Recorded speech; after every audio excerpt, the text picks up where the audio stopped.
What's up, y'all?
Nice. All right.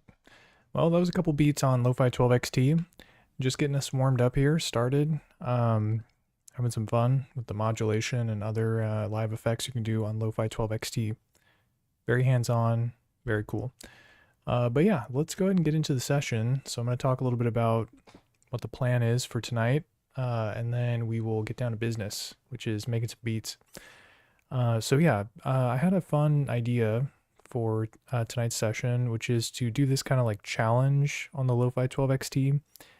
And the specific challenge is creating a beat using only one step in the step sequencer. So just to show you how this works, basically each of the tracks, the 8 tracks on the Lofi-12 XT, can have a different number of steps. I think the highest is 128. Yep. And then you can bring it all the way down to 16. But if you turn it even further down, it goes down to 1. So I was like, maybe there's like a fun way to make music with just one step. Because it's like, why else would they put it in there if there isn't something cool to do with it? So yeah, that's going to be the challenge for tonight, is making a beat using only one step. And I'll probably be using all 8 of the tracks, but all the tracks will all just have one step on them. So we're going to see how that turns out. If you're interested, stick around. And then one other thing too is I actually tested this the other night, just like on my own, independent, doing my R&D, and the beat turned out kind of sick, so I'm going to play it. This is a one-step beat that I made, a couple days ago. So check this one out.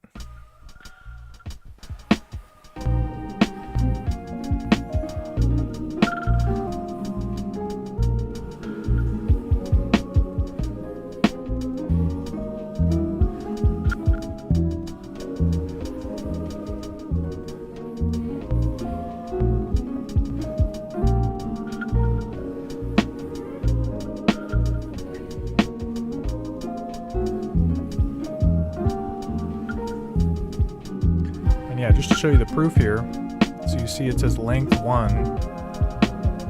When I go to every track, it's all just one step. I didn't use this track.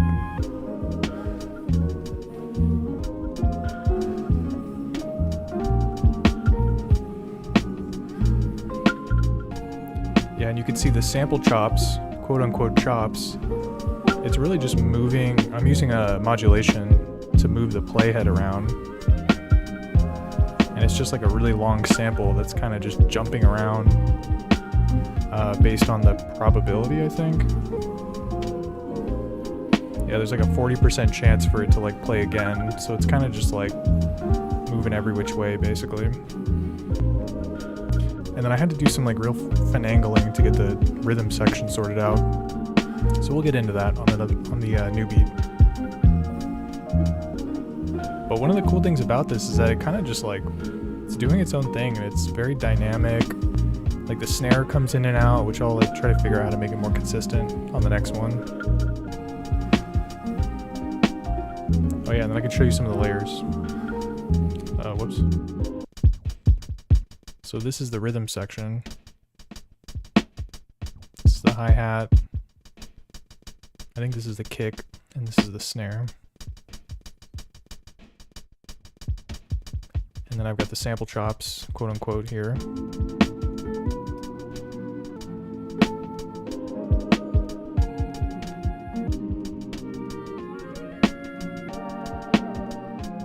And then these tracks are just different layers. So this is this part of the song where there's this female that's just saying welcome friend. It's kind of weird. And then this is the bass line. Yeah, I did a one-step bass line, so we'll try and do that again. Hey, wake up. And then this is like a percussion sound. It's like a clave or something. And it's it has this weird kind of ratchet sound to it because of the modulation. But yeah, all of it together, it came out pretty sick.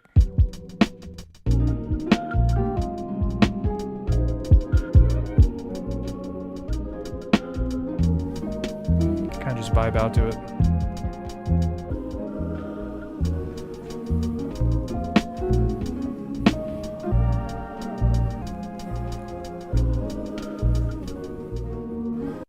All right, so I did it once. Let's see if I can do it again. the $1,000,000 question. So yeah, let's get started. Brand new, blank project, clean slate. And yeah, I think it's probably good to do the rhythm section first. The sample chops I'll probably do in the same way as well, just using like modulation.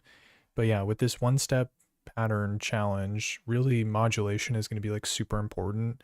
That's essentially the main way that the one step is going to sound different when it re-triggers. So we really have to be careful about how we're using the modulators. And I think doing the drums first is going to be helpful. So yeah, let's load up some sounds. Probably just do like a basic kit, you know, snare, kick, hi-hat, and then we will get into it. Okay, snare drum. Drum roll, please. What do we got here? What's in folder 133? Is this thing loud? Yep. That sounds crunchy. Dude, I like that one too.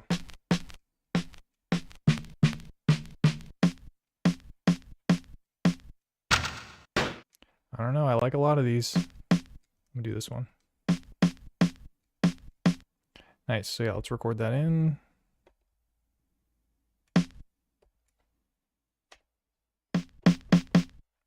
All right. So yeah, velocity sensitivity off. Keep 12-bit mode on. And then yeah, as is customary, we're going to make the length one step. And then go ahead and just put the step down. And then another thing that's really important with doing this one step challenge is changing the note resolution. So basically what that means is when the sequencer is moving through the steps, you can adjust like how long it takes to move from the first step to the second step. You can do it in a way where it's 1/16th. So every step is equal to 1/16th, which is kind of like the normal timing. If you were to do this higher, like 1/32, then it would fly through the sequence even quicker. There's only one step though. So what you can do is bring it down. And if I crank it all the way down to like 1/2, that means that it's only a one-step pattern, but the step is only going to play twice per bar, I think.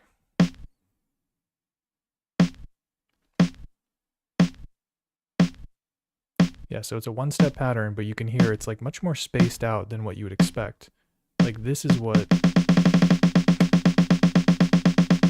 that's what you'd expect a one-step pattern to sound like. But yeah, if you bring it down to like 1/2, it triggers less frequently. So that's a good sign. We definitely want it to do that. And then now I need to use the modulation to further control like when it triggers, because I actually only want it to go and then be quiet on the next one and then hit again. So that'll space it out in a way that's like normal for a rhythm section. So yeah, or I need to change the tempo too, actually.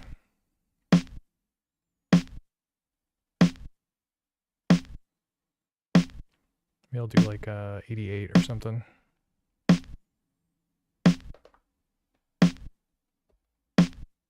Actually, this doesn't sound too bad.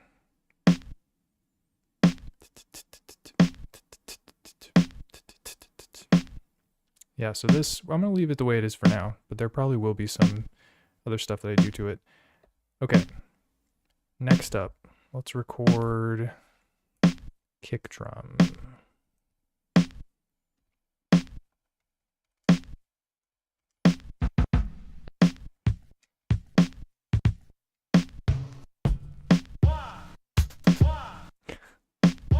Wow. I like that one. Dude, I've got these weird kicks. Where did I get all these?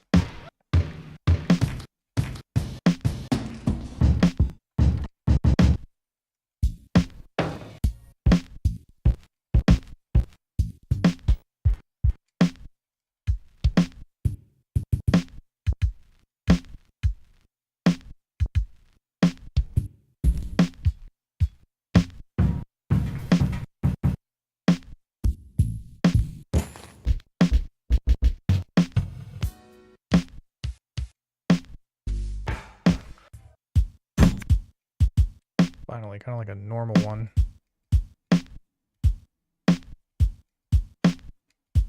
I'm gonna load it, but I'm gonna see if I can find something else. That'll be a good backup. Dude, Chocolate Boy Swagger, what's up, bro?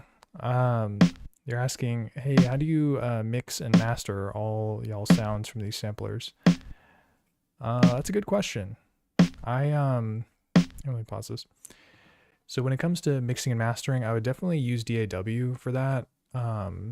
So basically what I would do is record out the individual tracks or stems, as they're sometimes called, from the sampler. And then when it's on the computer, then you can do all the like leveling and stuff like that. There are tools in the box for doing that, but I find that it's just a little bit, I don't know, tedious or not as easy really to do it on the computer as it is to do it on this. Or not as easy to do it on this as it is to do it on the computer.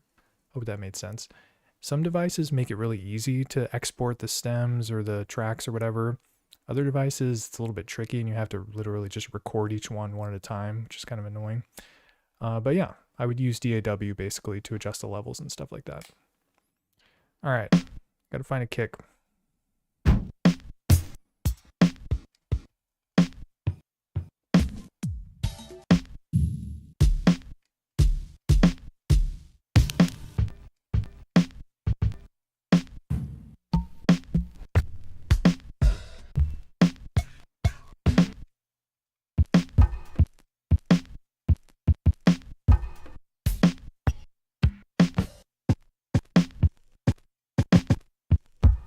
Dude, these kicks are wonky.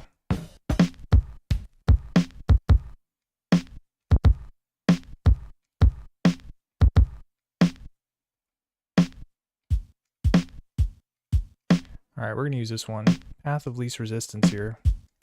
All right, I'm gonna record it in. Got it.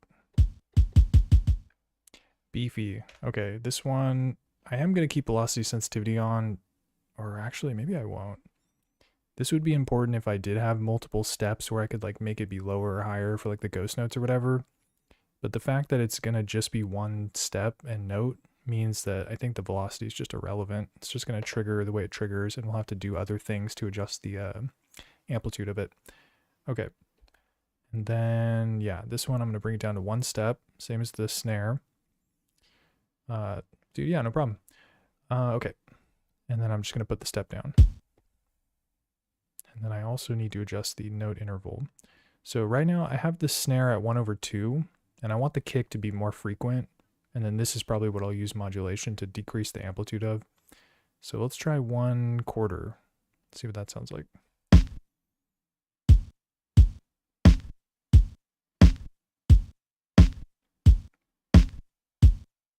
So yeah, it's triggering at the same time as the snare, which I don't want it to do. So I'm gonna have to go to the mod screen, and this is gonna be like the first kind of hoop to jump through.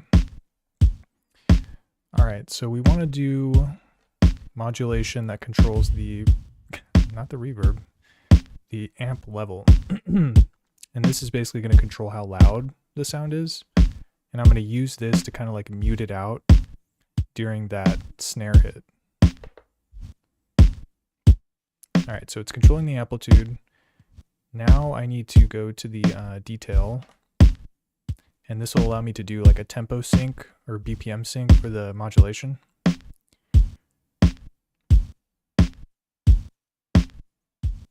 I'm not really sure exactly what it's supposed to be though.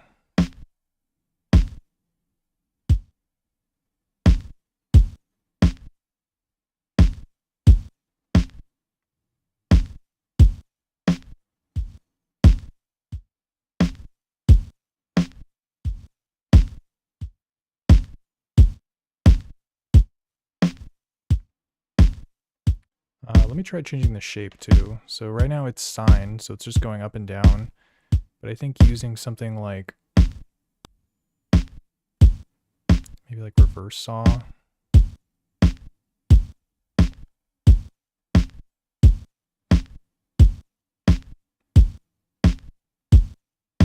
So yeah, when it triggers its max, so I think I need to make this a little bit faster.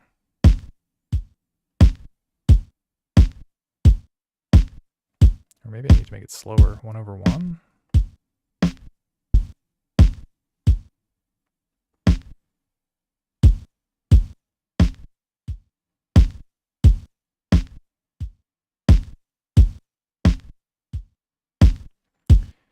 And then another thing that I need to mess around with is the phase of the modulation, which will basically put it like sort of out of sync with the snare, if that makes sense.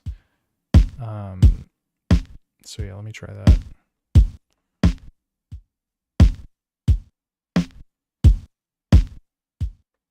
What does 180 sound like?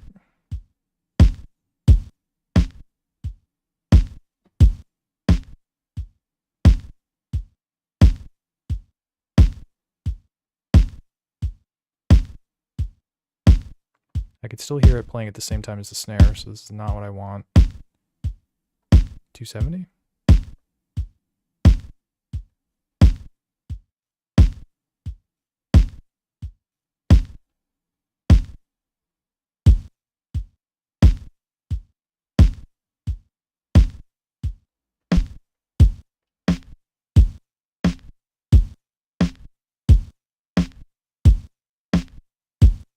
So you can hear it's not triggering it on the same time as the snare anymore, or if it is, it's quiet and you can't really hear it that well. But it sounds super loud. So now I got to adjust the depth of the modulation.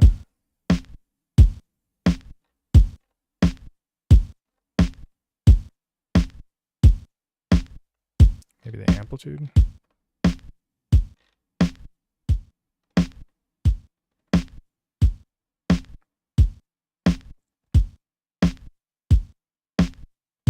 Alright, so this is pretty good so far. It's only one step, but it definitely doesn't sound like it's one step. It sounds like the kick is happening, and then the snare is happening, and there's like space in between. So we're doing alright. Another trick that you can use with this is, that's really important, is using delay. So delay will help kind of create that sort of like off rhythm, because right now it's very much on beat. But if we use delay, and there's a couple ways to use delay. There's a delay kind of like global send that all the tracks can go to. And then there's also an insert effect for delay, which is called in delay. So let's see what this does.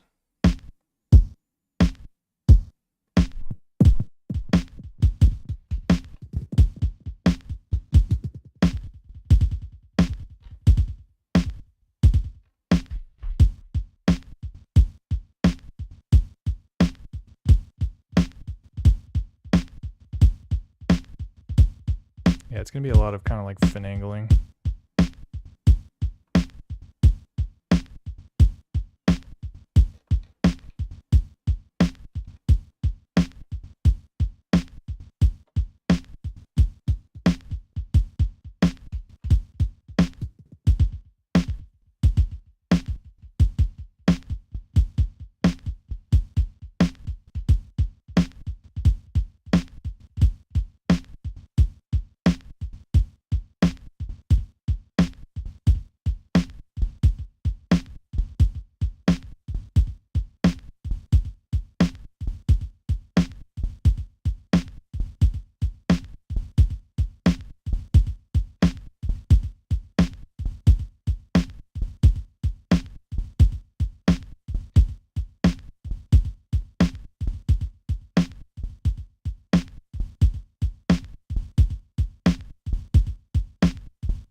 Alright, so now the kick's coming in a lot more frequently, which is again very uncharacteristic of a one-step pattern, so we're doing good.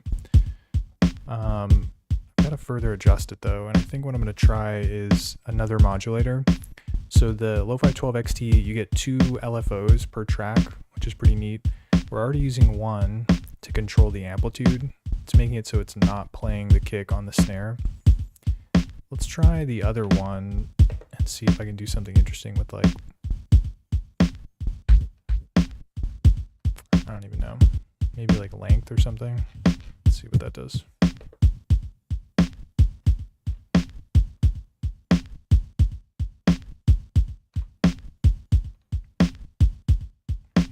And yeah, I kind of want to try and use this length to sort of like, or you know, maybe I'll do sample start, and that'll make it so it doesn't play certain times, because it'll start later than what it is.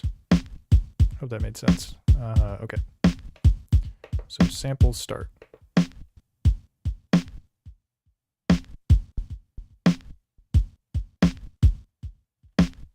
kind of all over the place.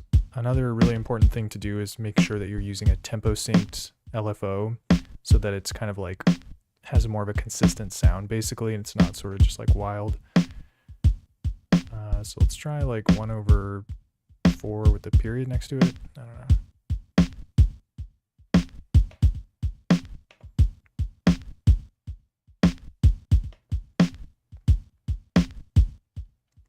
And then yeah, you could try other like modulator shapes. So sine, I don't think is really serving any special purpose here.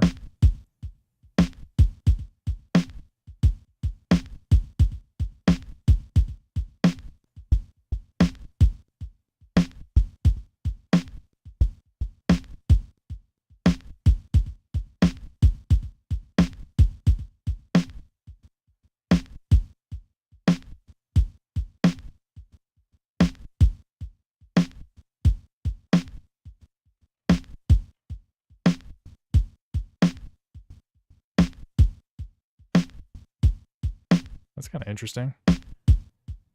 So that's reverse saw.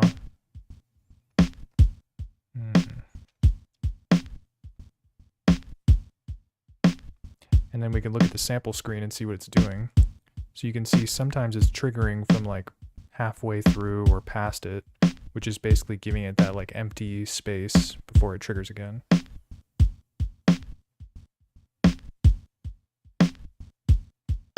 I could try adjusting the length of the sample, see if that does anything. Because yeah, really the kick is just that part at the beginning. There's not much else at the end.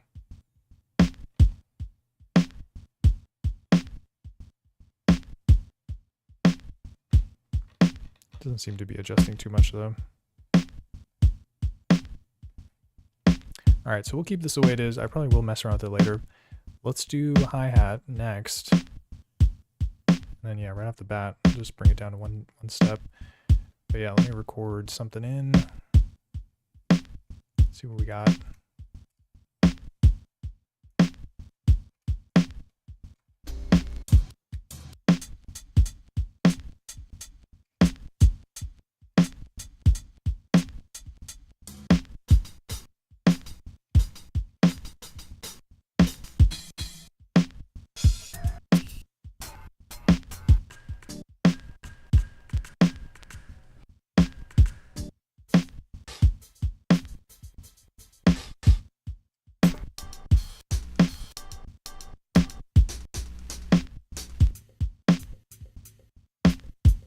Dude, that sounds kind of interesting. It's got like a weird perk sound on it. Watch, I'm going to normalize it and it's going to sound super freaking crazy. Lovely. Exactly what I wanted.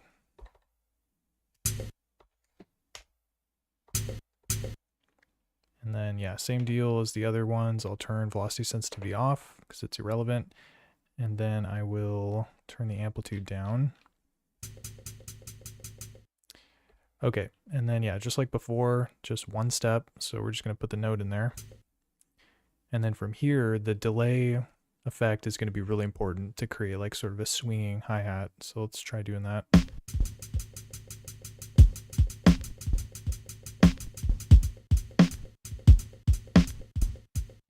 Could do like 1/8 to get like every other trigger.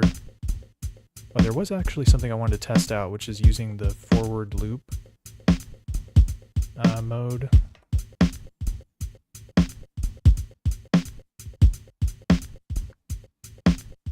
Envelope is off.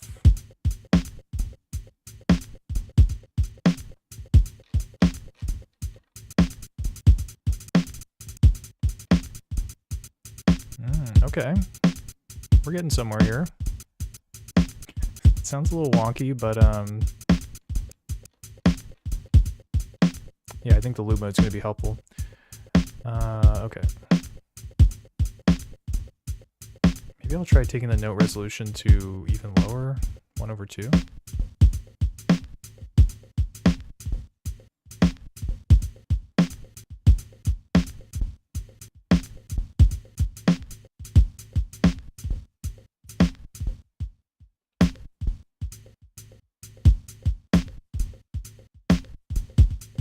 Dude, half triplets has like a very weird groove. And it's going to get even weirder. So yeah, let me do delay next. So we'll do the insert effect in delay.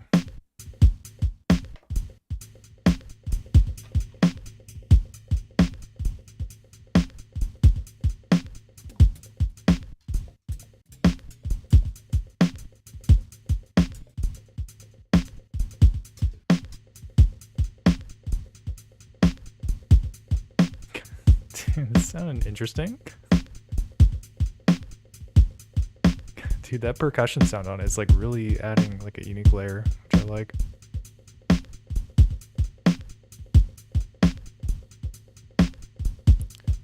Okay.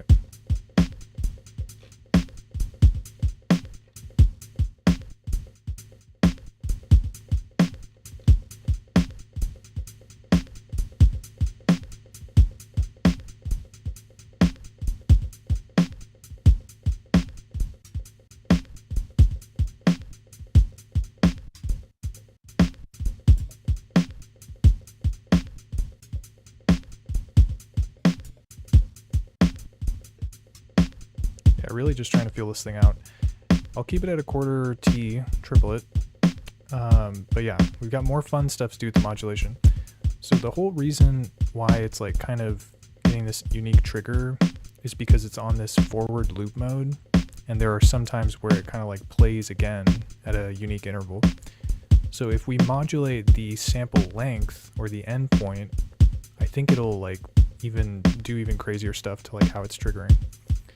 So let's try that.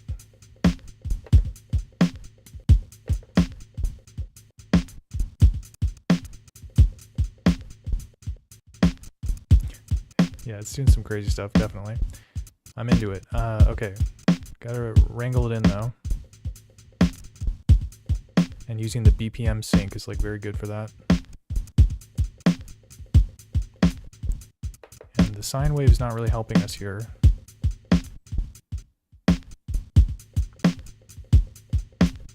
Or maybe I just need to adjust the depth of it.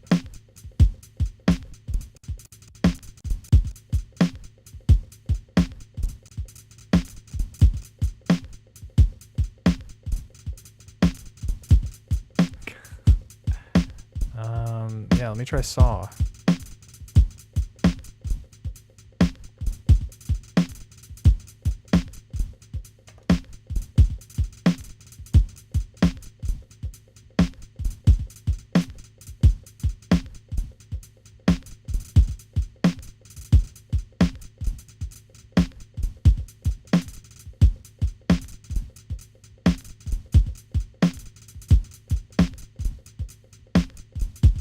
Yeah, I'm going to try doing like a very slow modulation and then really tighten up the depth here.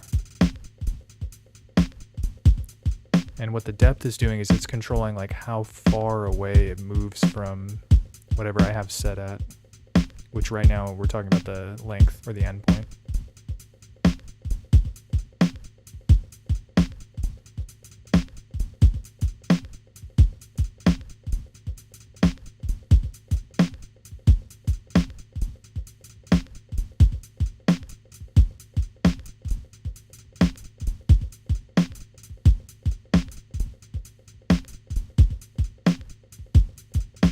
Man, this hi-hat's kind of hard to do.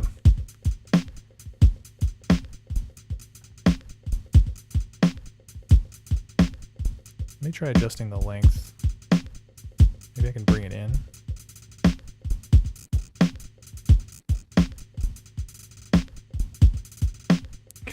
Dude, it's getting those like weird ratchet triggers. Sounds kind of interesting.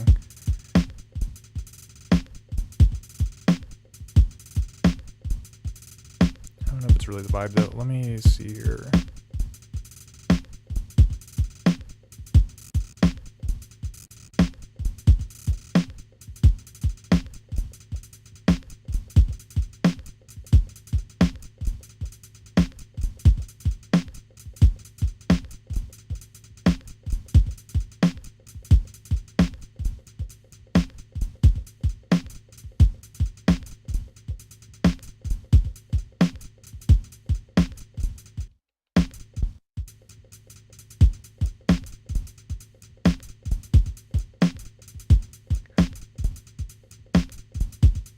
go back to the no resolution and see if fiddling with this has any effect on it.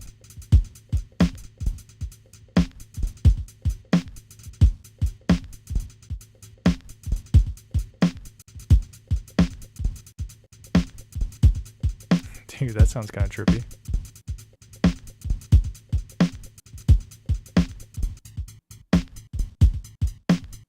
Nope. Dude, 1/8 is kind of sick. I gotta not spin forever on this, but I'm gonna try and just mess around with it a little bit more.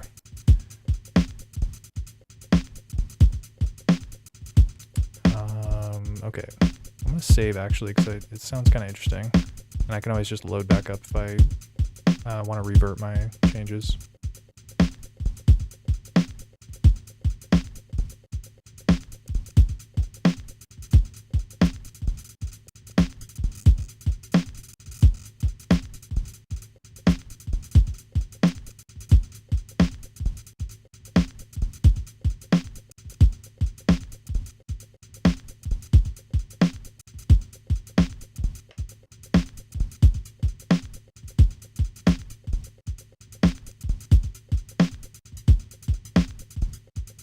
Dude, that sounds hella sick. What the hell? Okay, so we've got a cool rhythm here.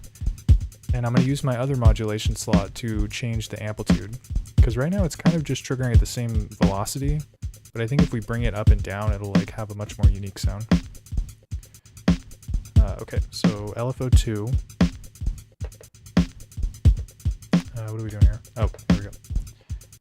And then yeah, there's a couple ways to adjust the level. The most simplest way is to just use the amp level. It just turned into dub all of a sudden. Dude, hell yeah. Alright, bring it down. Alright, I need to control this. Let me do... So yeah, the tempo sync that I'm doing here is going to control the level at which the hi-hats go up and down, or the frequency with which they do that. So I probably want something pretty short.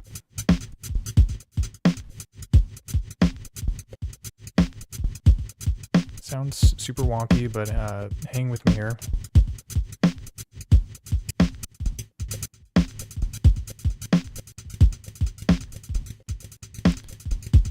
Yeah, there's a couple ways to do like kind of a high to low type modulation. The reverse log is pretty good because it starts high and then it goes down. But the other way to do it would be to use the reverse saw.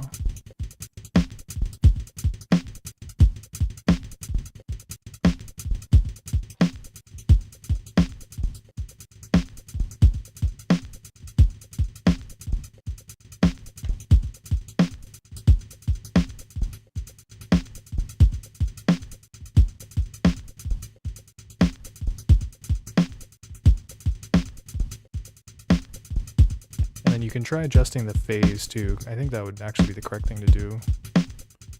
Would be to have it start at like 90 or 180 or something.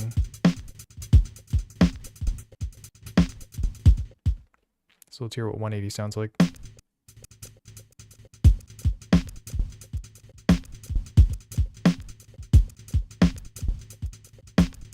Maybe pull it back.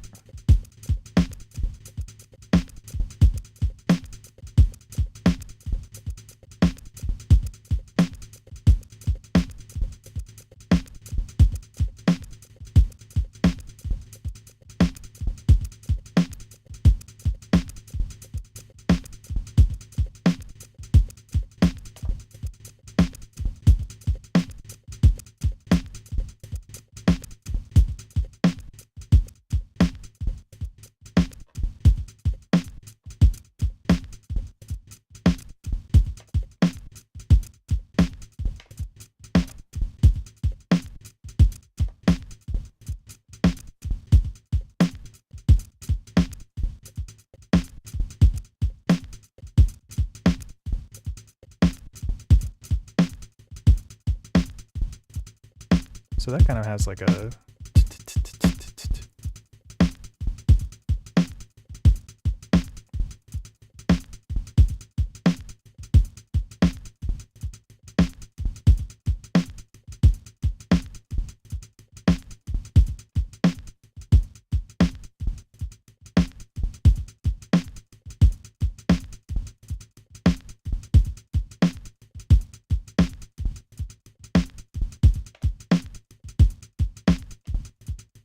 but it does sound kind of repetitive.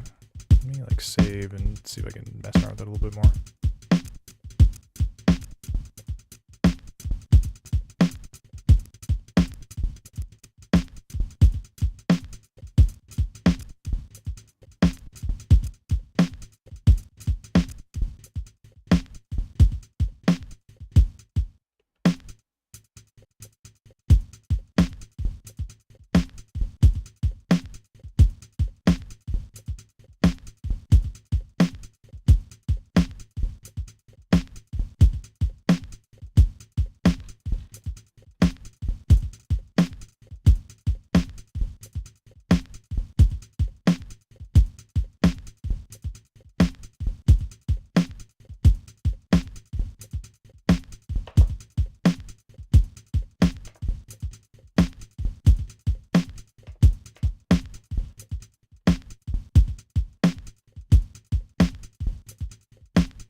Can't really tell if the envelope's doing anything.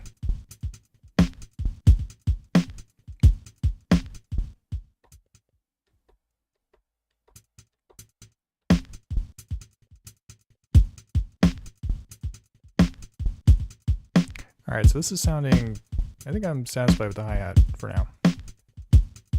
Sounding pretty chill. Alright, what did I do to the kick? I've got the sample start time, and then the amp level. Dang, so I already used all the modulators on the kick.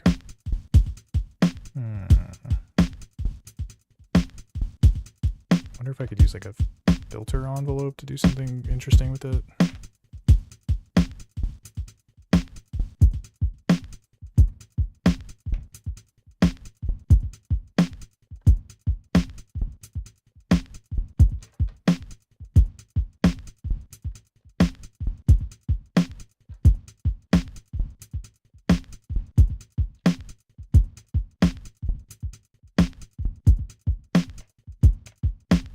Kind of forget how these controls work.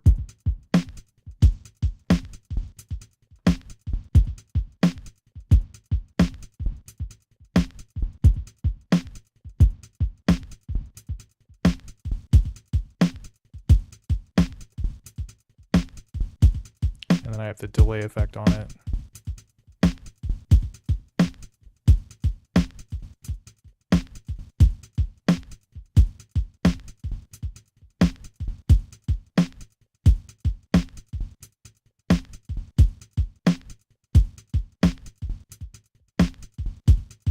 Maybe I'll just leave it where it is for now.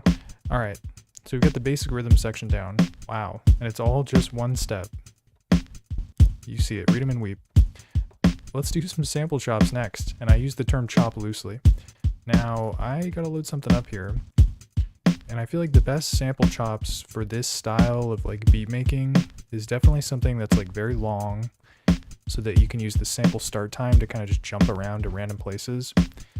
And it also needs to be something that doesn't have like a very strong like rhythm, because if it's a sample that has like, you know, percussion in it in any form really, it might like just kind of land on like weird places within what I've like managed to sequence here. So maybe we'll do an example of it just so you can see how like wonky it sounds. But okay, let me load up some loops here, or I use the term loop, but it's really just like samples. I feel like something like classical music that doesn't have like drums in it might be good. Let's see what I can find.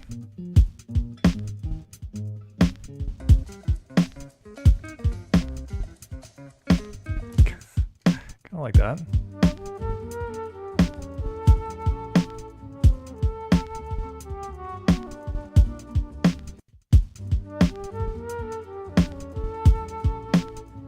This one's not as long as I wanted it to be, but it's definitely a contender, so I'm gonna hold on to it.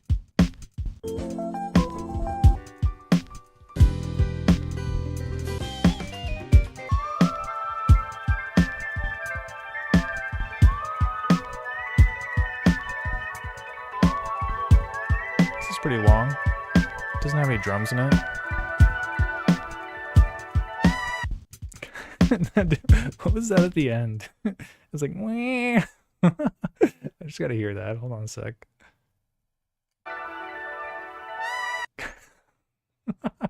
I think I know where this is from. All right, let's try this one. This one sounds pretty dope. I gotta record it in though.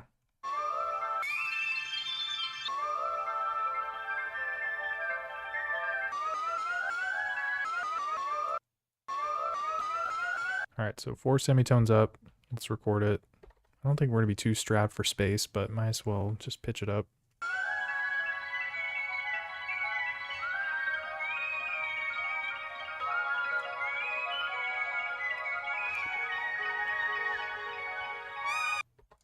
Nice, that little squeal at the end, that'll be fun if it actually triggers on it.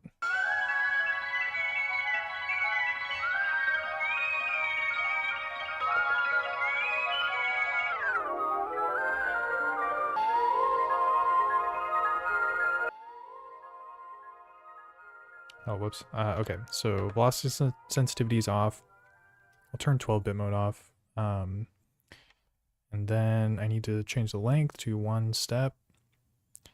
And then for the trigger interval, I don't know, maybe I'll just keep it at 1/1 and see what it sounds like.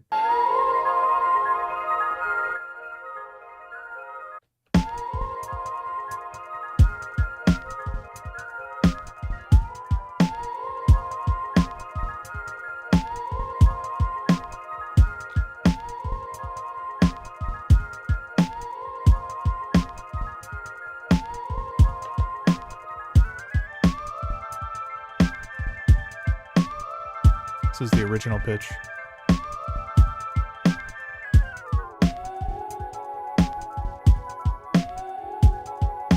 Dang, -12 sounds kind of tight.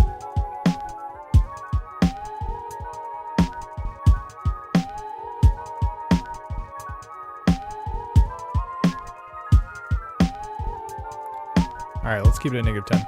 Okay, so now I'm going to do the kind of chopping method, which is to go to the modulation, and then I'm going to set this to sample start time. So every time it triggers, the start point can like move around. But the sine wave's not really that great for this. Or it's okay, but let me do triangle. And then let me increase the interval, because right now it's just 1/1, so it's only happening once per bar.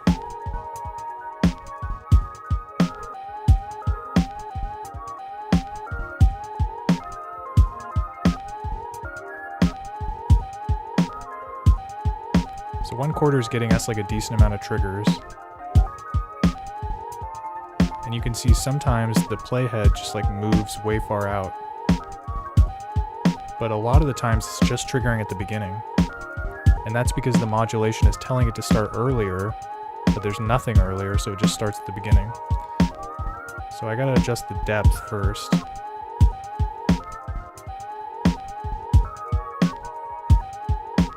And then I can move the start point forward.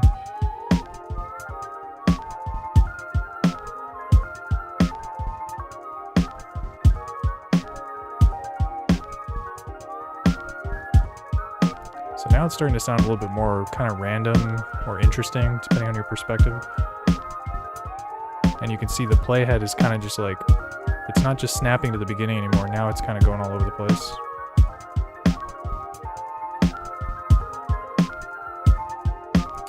Dude, J Ward Bass, 4452, just clicked. If I like how analytical, explanatory you are, good stuff. Dude, man, appreciate that. Yeah, I'm doing kind of a fun, wonky challenge for this, but yeah, I like to talk through stuff, so glad you're into it. Okay.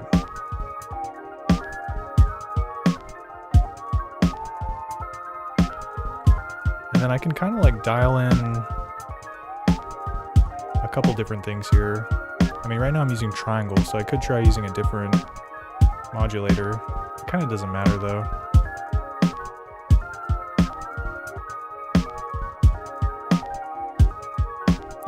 And then if I increase the depth, it'll basically move it. There are more places that it can move the start point to.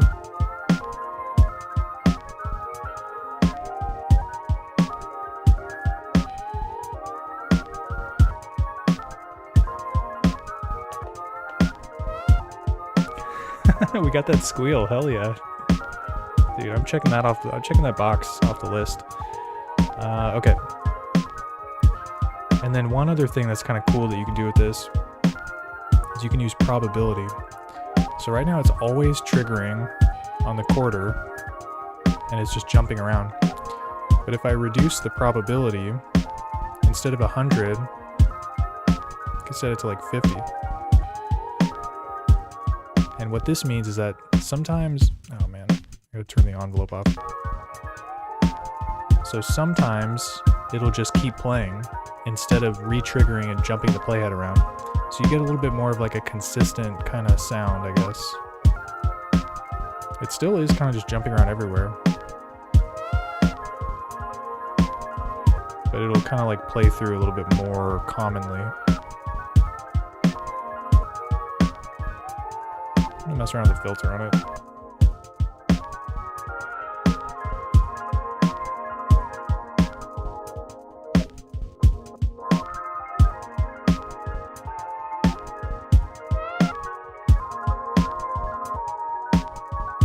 Or maybe I'll put an insert effect on it. Another way that we can kind of change the sound and make it a little more dynamic is using an insert effect that has like a modulation built into it. So for instance, the what do we got? We got phaser.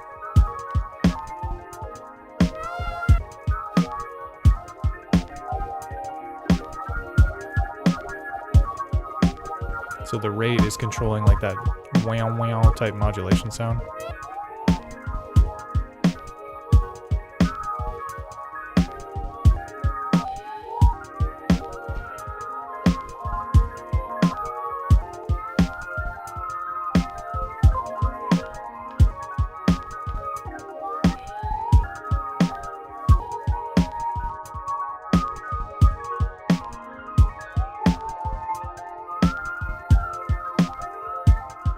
Sounds a little interesting.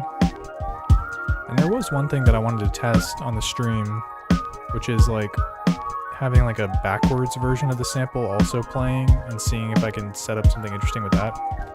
So let's try that.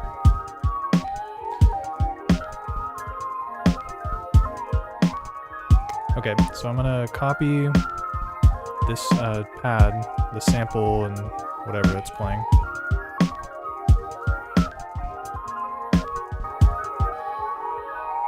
So now there's two playing at once, so let me stop it. And then this one, I'm going to have it play backwards. And I think I can do something where I set up like a choke group where one can make the other stop playing. So sometimes it'll be playing forward and then it'll stop and play backwards. That's kind of how it works in my head. I don't know if that's actually how it's going to work.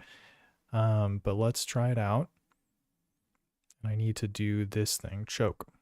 So this parameter basically makes it so that you can assign it to like a group to where different tracks can like mute each other out. So I'm going to set it to group 1. And then this one I'll also set to group 1. I guess we'll find out. Maybe I should make the backwards one like an even lower probability so it doesn't happen as frequently. So I'll do it 30%.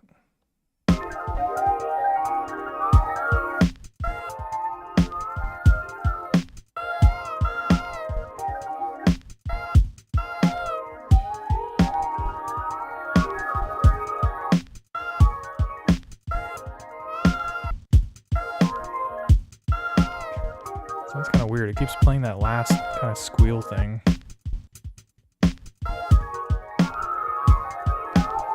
I might have to modulate the length.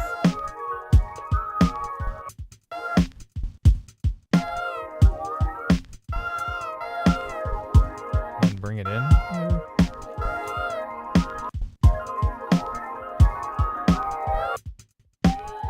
Whoa.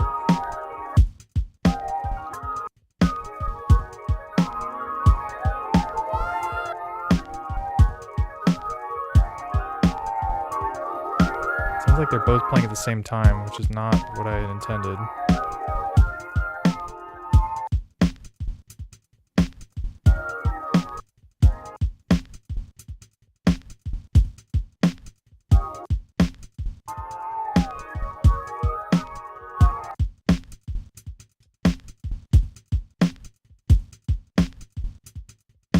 Maybe it doesn't work the way I thought.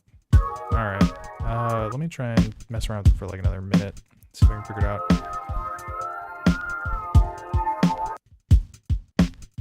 Modulation.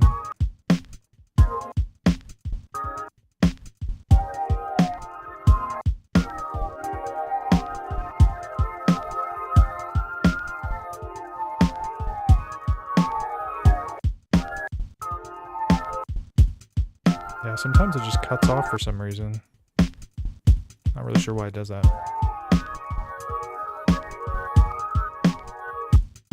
Alright, we're getting it out of here. Okay, back to this. I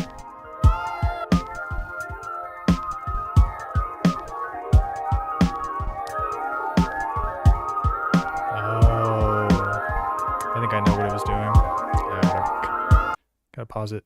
So yeah, I think when I changed the choke setting, it stopped like cutting itself off when it would re-trigger, so it was just like triggering itself a bunch of times. Really, yeah, that's not what we're going for.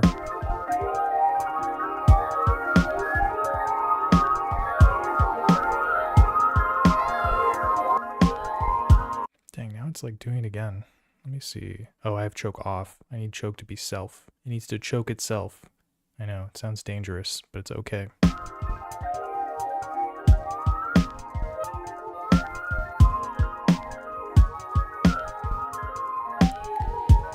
Okay, so the sample chops, quote unquote, we're modulating the start time. We still have one LFO free. Not really sure what to do with this. Maybe I could do like the filter to create even more movement in the sample.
It sounds a lot more dynamic and interesting.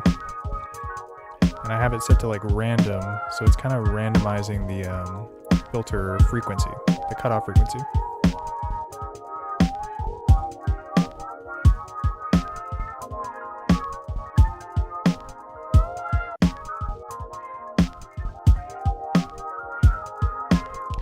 Alright, so we're still on just one step, which is pretty awesome. Let's try and do a baseline now. And I know what you're thinking, one step baseline sounds impossible. Maybe it is. Whoops. We'll find out. On tonight's episode of Is One Step Baseline Possible, I'm about to myth bust it, but we'll see. I shouldn't be too confident here.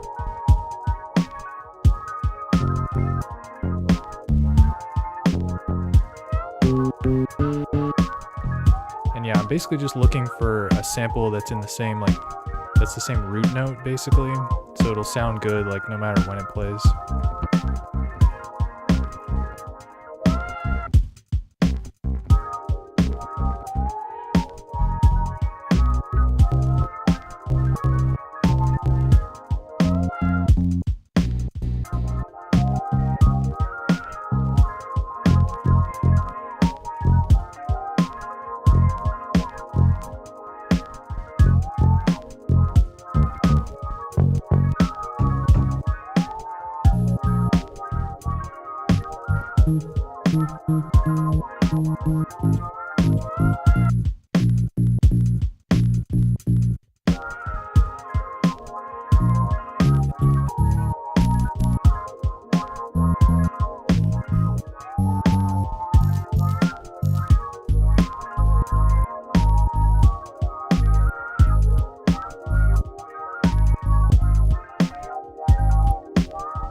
Work with this.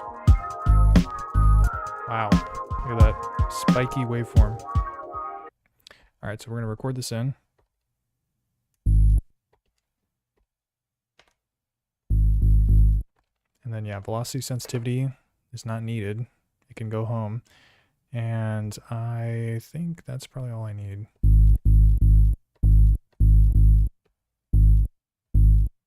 It's got kind of annoying like clip at the end.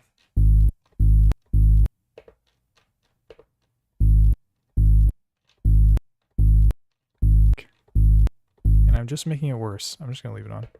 Okay. And then envelope. I think there is something that I can do with the envelope, like modulate it to kind of make it sound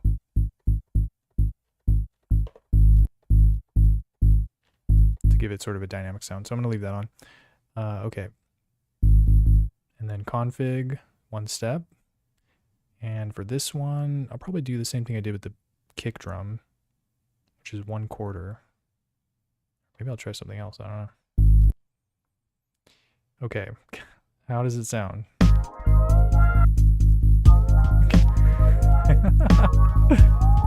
As usual, it's pretty wonky.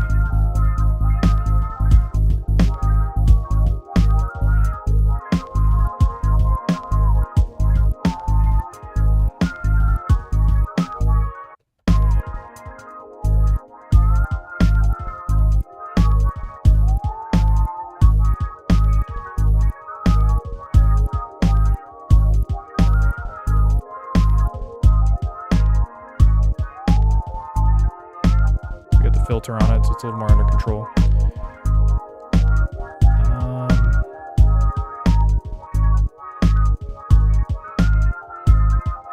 Okay, so the way to make a bass line using one step is you have to modulate the pitch.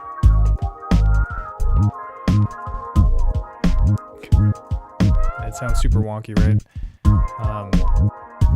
Let me just mute everything. So yeah, there's a special shape or series of shapes, which are called step, I think.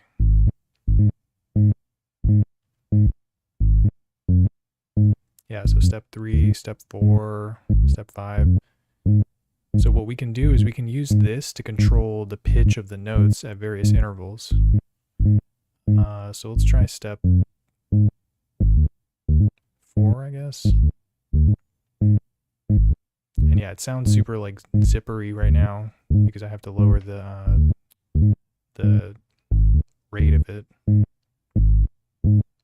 But yeah, now you can see on the screen that it's kind of like staying at some of those other steps for a little bit longer.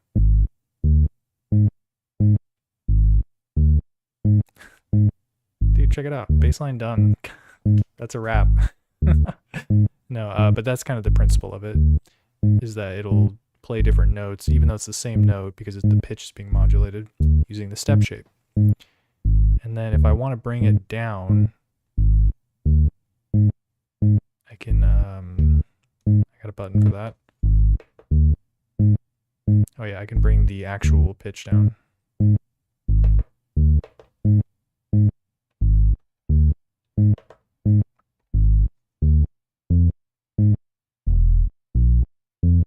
So it starts lower and then it climbs up. Even though if it's at 0, it's just starting at like the whatever default pitch.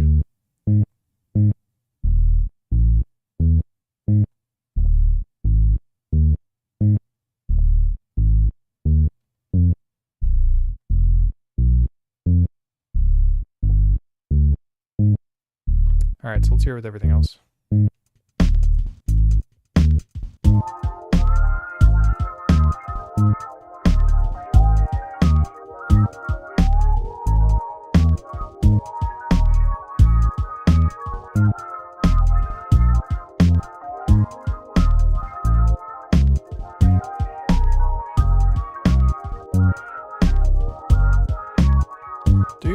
Quick 42. What's cracking, bro? Oh man, this is going to be kind of hard to wrangle in. So I've got it in step 4, but I can also bring it down step 3.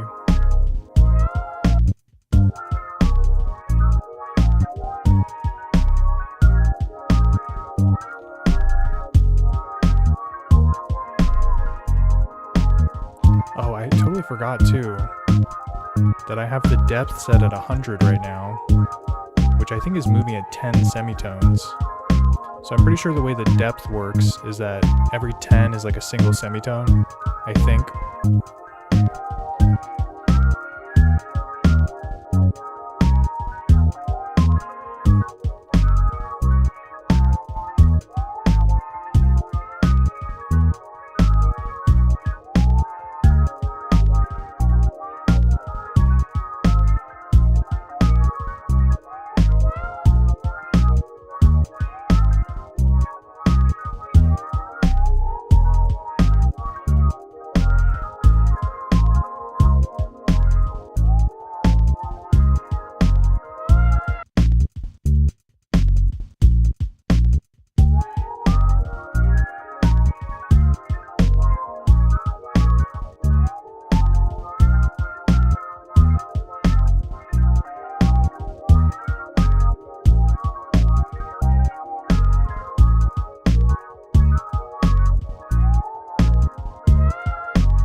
So it's pretty interesting. Using the step 3 shape, you can set the first note as whatever the default pitch is, so you bring it down. And then whatever you have the depth set to is kind of like the final pitch. And then there's one pitch that's in the middle. And that's how it works. Okay, but yeah, it sounds very static, right? So I think I can maybe use the in delay effect to like try to move the notes to different places. See what it sounds like.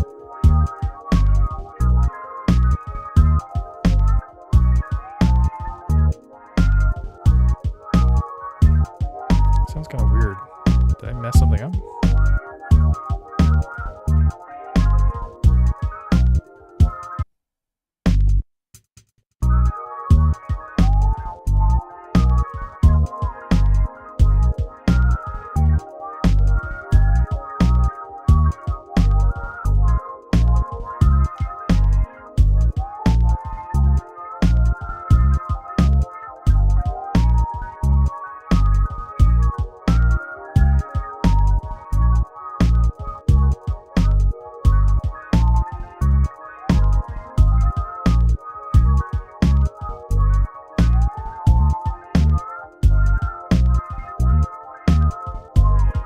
It's kind of doing this like zippering kind of like snap to pitch. I'm trying to figure out why it's doing that.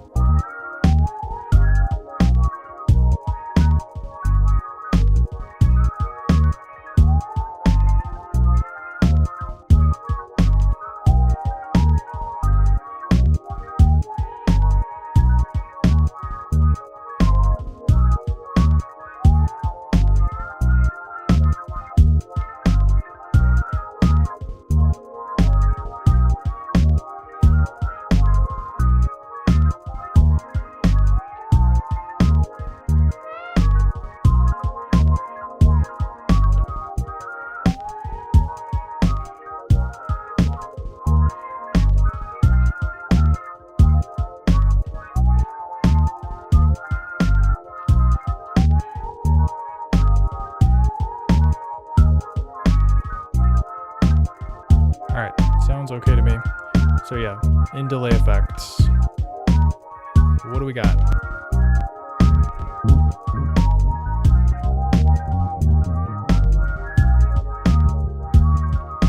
And what you really don't want is the notes to play at the same time. So you probably want a short delay.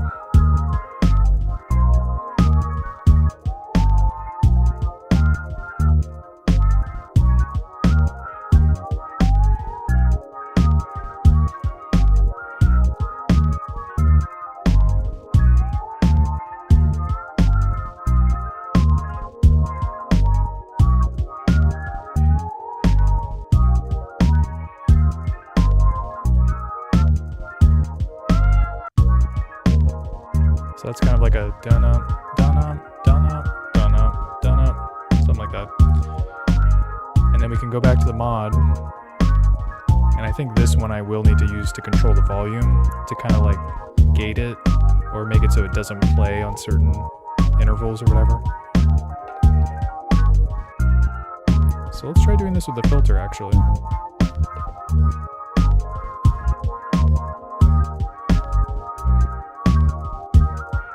Interesting.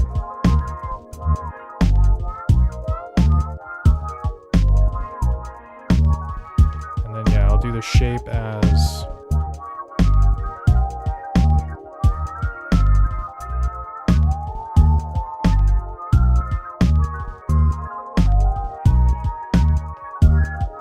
probably reverse saw.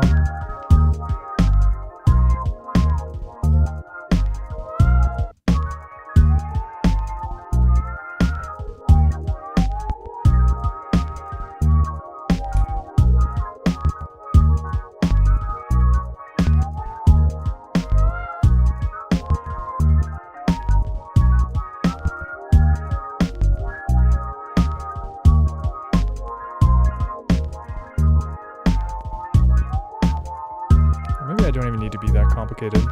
I think I can use the square shape to like kind of just turn it off. That's sort of like an on and off type LFO.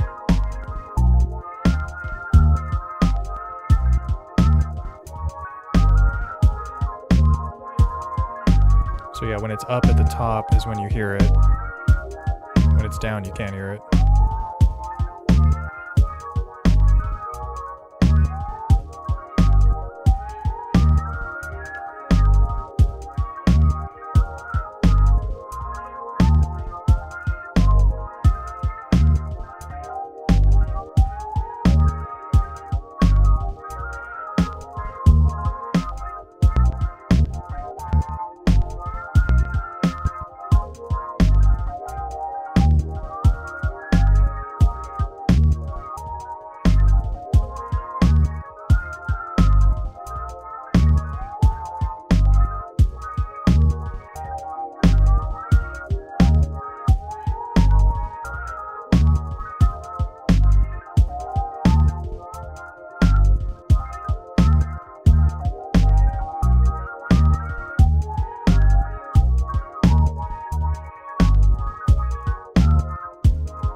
So yeah, now it's just kind of coming in at like a lower interval basically, because when it's down, it's like muting it out.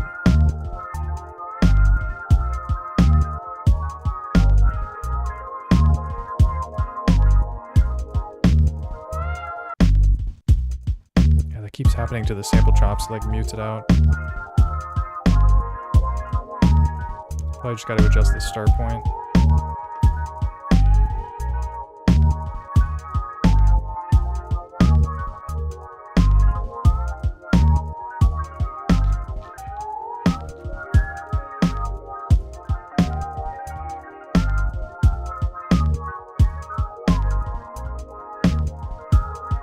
Alright, so one step baseline. Sounds okay. Probably not the best, but gets the job done.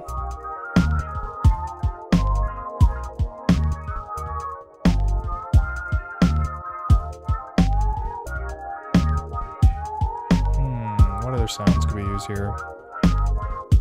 Some horns, maybe? Let's see what we got.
hard though. I have to pick one that's gonna like work at like any random point that the sample could jump to.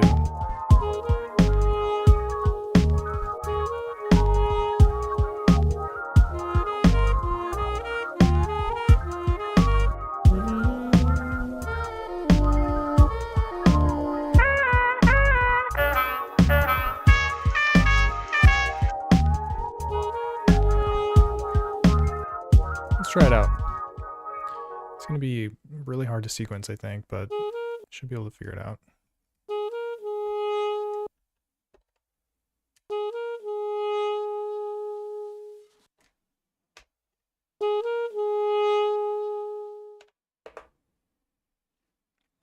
All right, velocity sensitivity off, 12-bit mode off. Get them out of here. Pattern length or step length 1. I got turned down.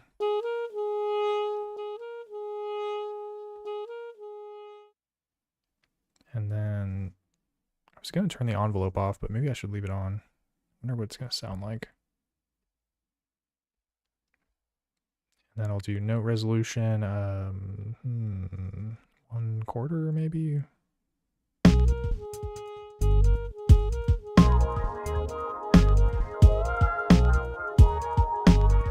So I definitely need to modulate the start point, so it's kind of like moving around. Or maybe I should set it to 1/2.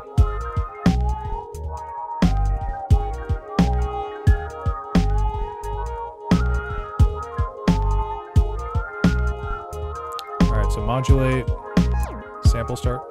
Whoa. I kind of like pitch though.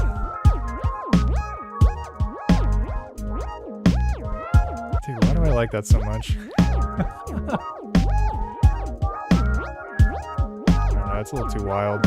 Alright, we'll come back to it.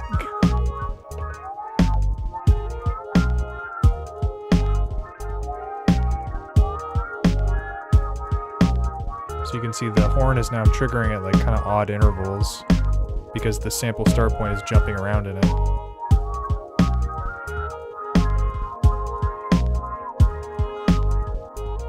Just with the default shape of like the sine wave.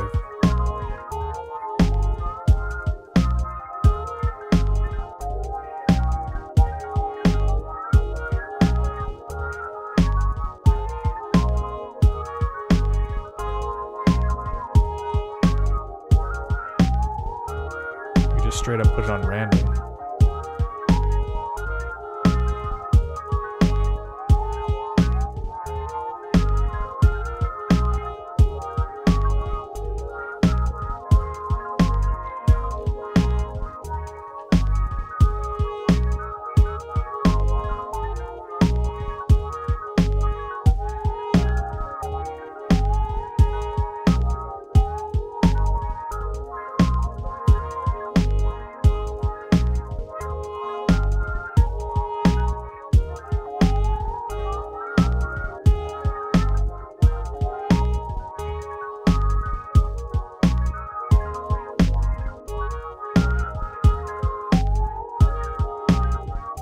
Kind of chill.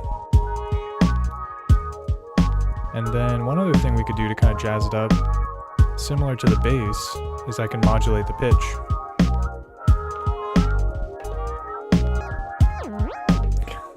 Back to this. Okay, let me not do that. Gotta change the shape.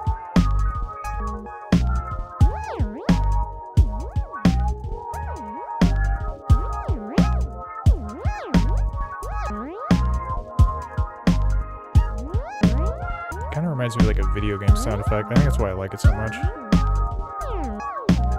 It's like the sound of like Sonic the Hedgehog jumping on like a, I don't know, spring that'll launch him up or something.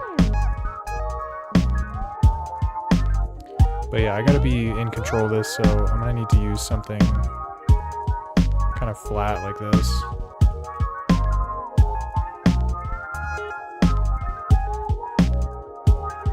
The pulse one's kind of interesting,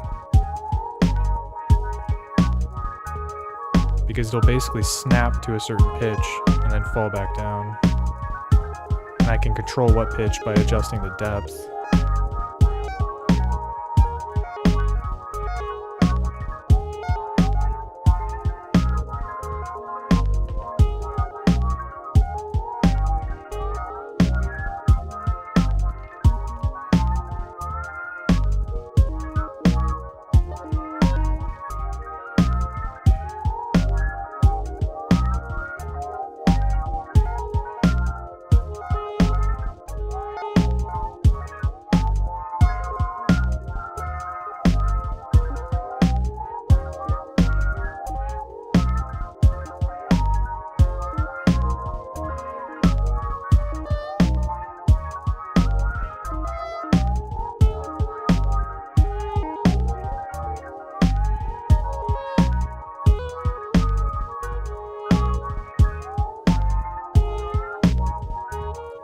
figure out how to bring it down to a pitch that I like. I don't think pulse is going to do it. Maybe I could do square. So it's just on or off.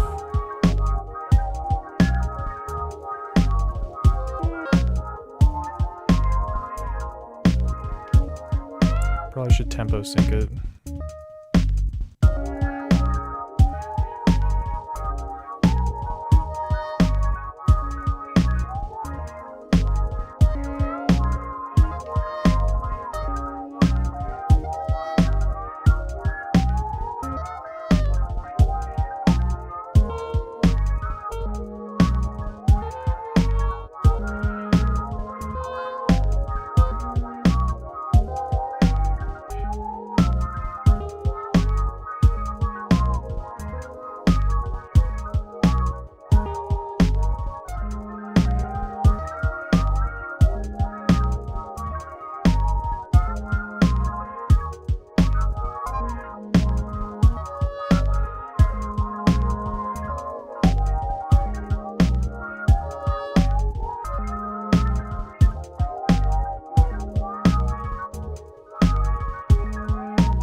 It's a lot of trial and error. I don't know if I'm going to be able to figure it out. I'm just still not really sure what the relationship is between the depth as it appears in like the number and the like pitch of the sample or semitones. Alright, yeah, I think I'm just going to scrap it. How do I turn this off?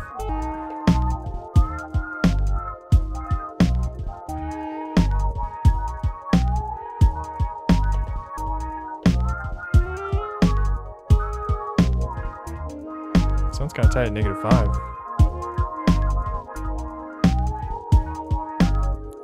And yeah, maybe I could do like delay send to kind of give it a little bit more of a unique sequence or whatever.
And so I can actually modulate the delay send to kind of bring it in and out.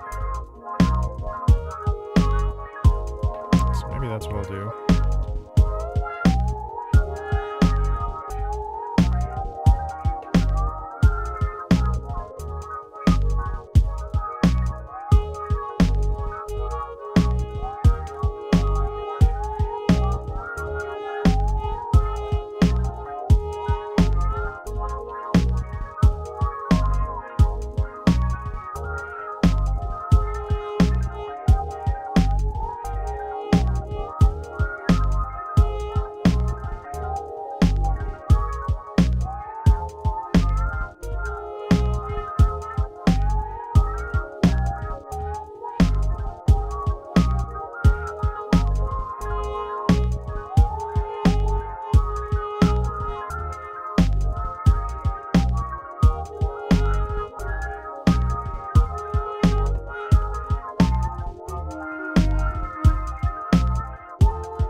I still do have an insert effect for it, so maybe that's what I can use to do the pitch. So vibrato or something.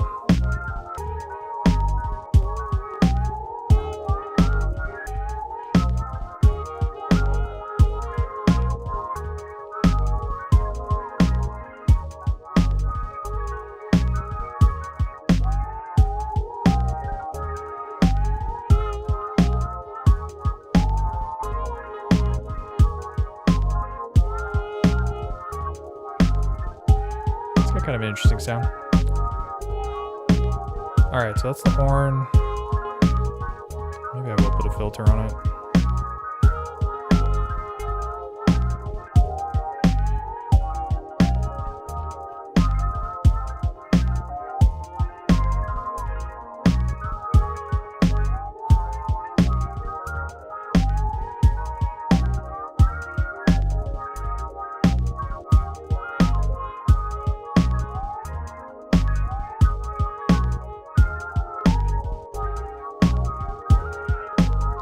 Bandpass isn't too bad. Okay. Mess that up. Alright, still have 2 extra slots. On my last beat that I did, like the one-step pattern thingy on, I put like a percussion sound towards the end, so let me see if I can find something cool. Maybe like a shaker or something. Just maybe give the rhythm section a little bit more uniqueness.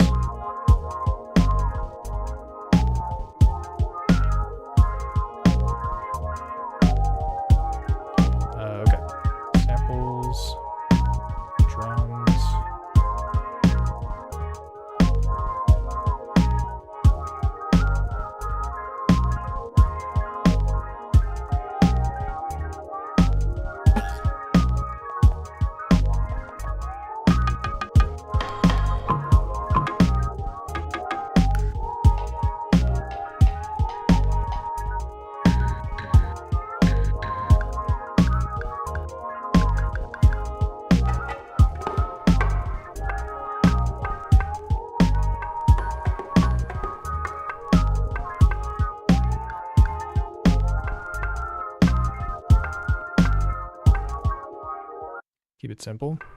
Sounds like a tabla or something. We take those. Alright. Let's see if it's loud enough.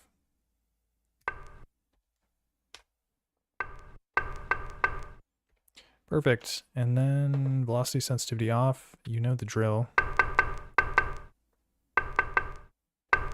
Keep 12-bit on, I guess. CFG, bring down to 1 step. It's going to sound wonky.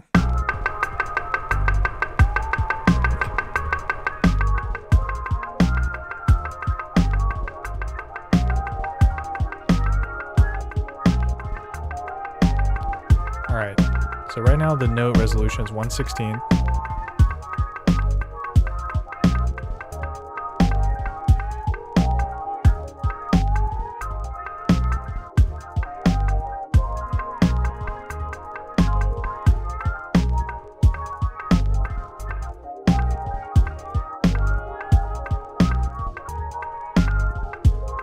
Half triplet is like pretty interesting. I feel like the triplet signatures or note lengths or whatever are pretty good for this type of beat making, the one-step type.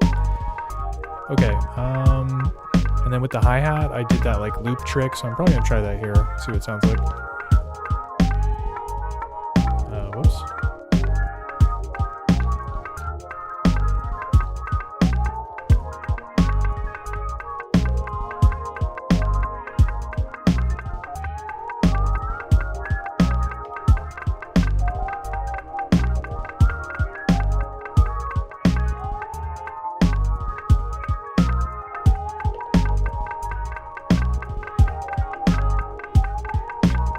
Gets very busy very quickly.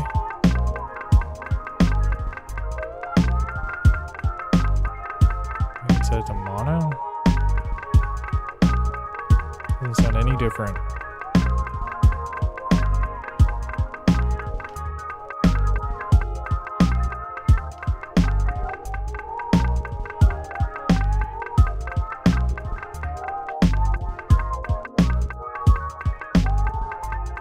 Should really tighten up the release.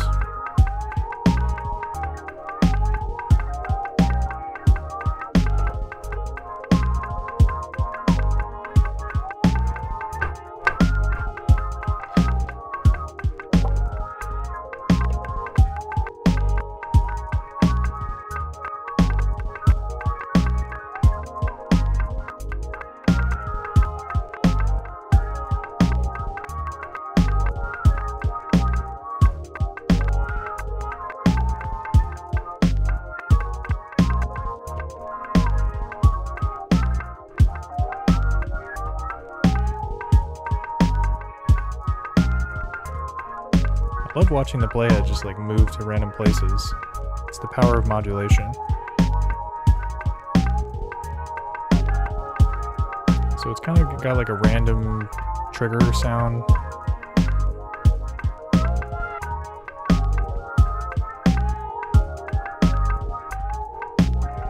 And then yeah, I could put delay on it as well. I've been using delay a lot though. I kind of want to try something else.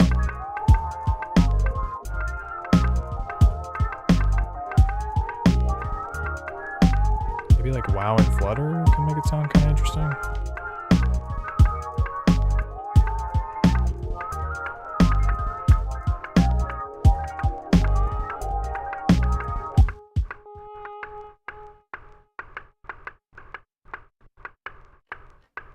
It's like, can I even hear what it's doing?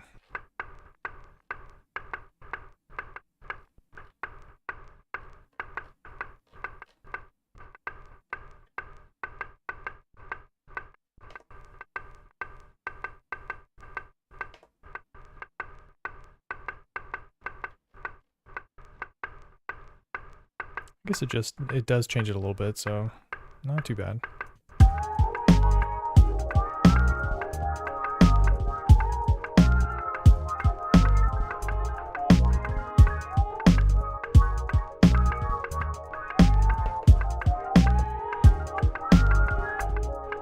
Yeah, and right now it's just set to the sine wave as the modulator, the LFO.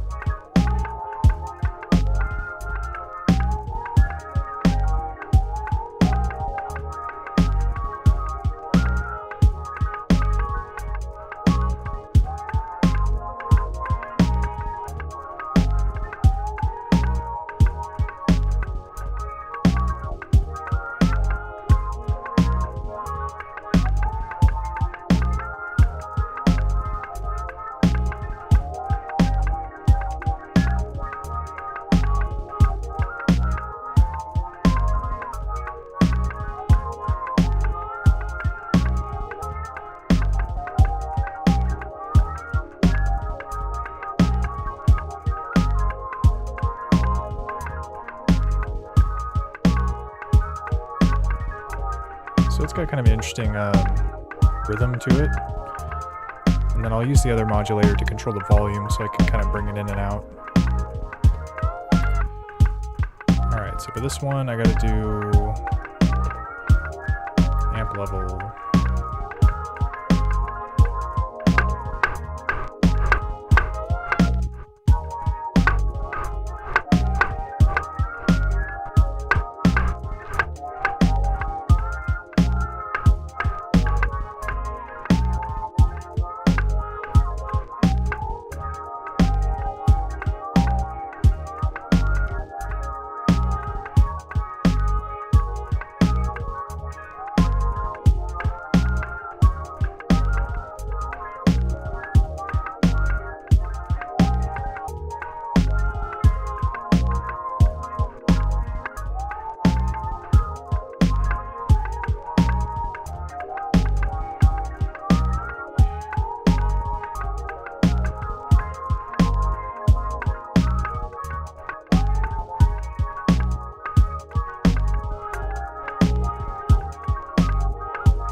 got one track left. On the last beat that I did using this technique, I left the last track blank because I couldn't figure out what to do.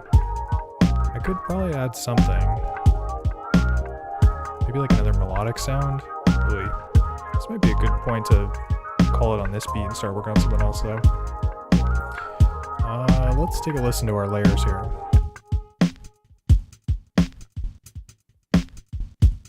And double check the fact that everything is just one single step.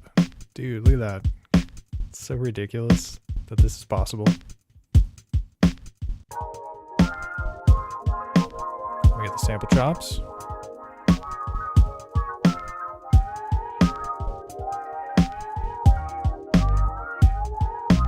And the bass line.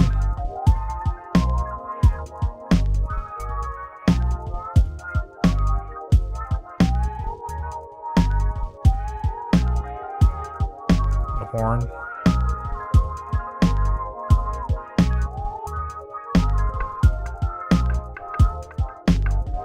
And that like block tabla sound. Nothing on the end.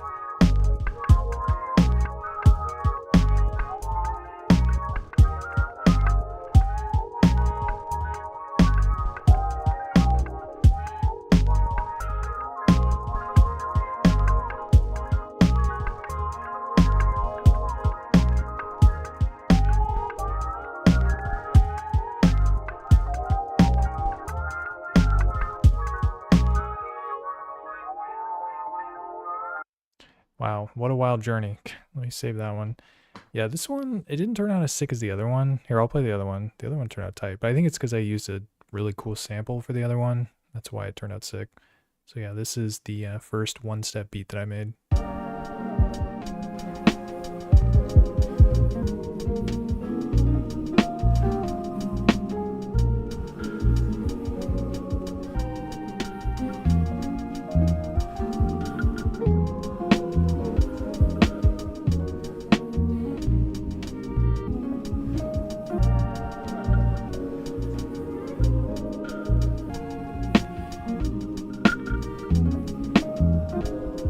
This one turned out dope. I had this weird thing going on with the snare where sometimes it would like come in and come out. Can't really remember how I did it.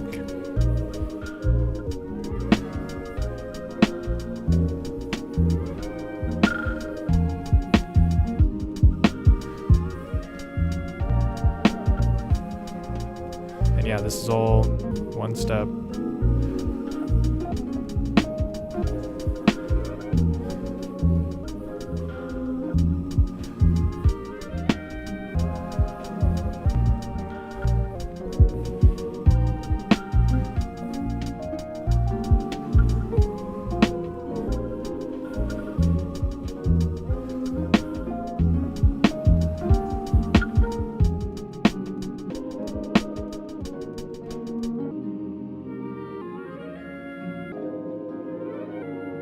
Yeah, the sample's so dope.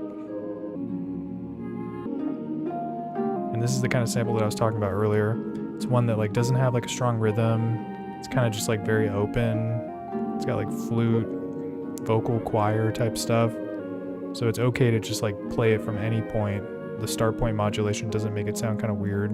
Like if it had like a, you know, drum beat or whatever.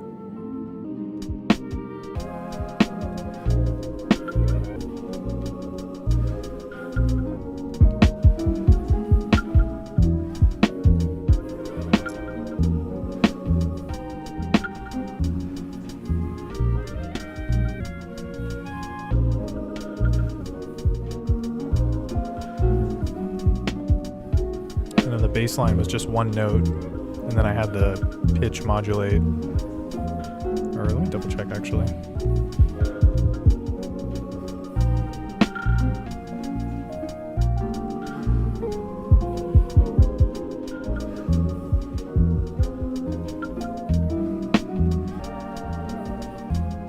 Oh, that's a hi-hat. I'm so dumb. Where is the bass?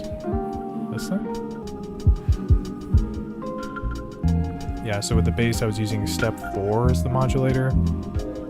Oh no, it sounds like it's only playing 2 notes. Boom, boom, boom, boom, boom.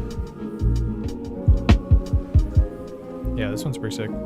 And so yeah, I probably will end up doing like a separate video where it's not like an hour of me fumbling around. It's like short to the point. Here's how to kind of do this. But yeah, one step. You can get a lot done with one step. All it takes is one step. Okay, that was fun. Let's do one more.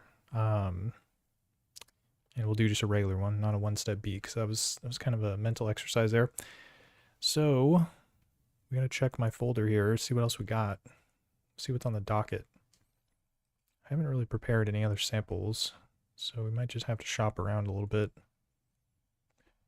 and see what we can find. Okay, loop. Just go to a random folder here. Number 44.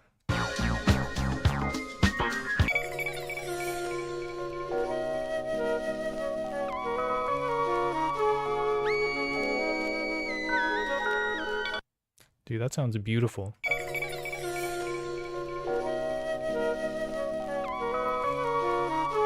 Bro, what is that? Loop 0432, calling my name. Yeah, let's put it into Lofi-12 XT and get busy, because I want to chop this thing.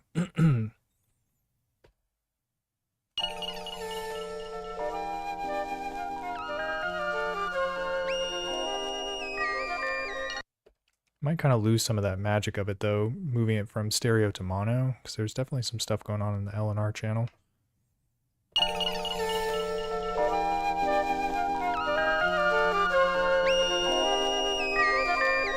It's not too bad. Alright, so 12-bit off, velocity sensitivity off, get slice in. Yeah, I don't even know how to chop this actually.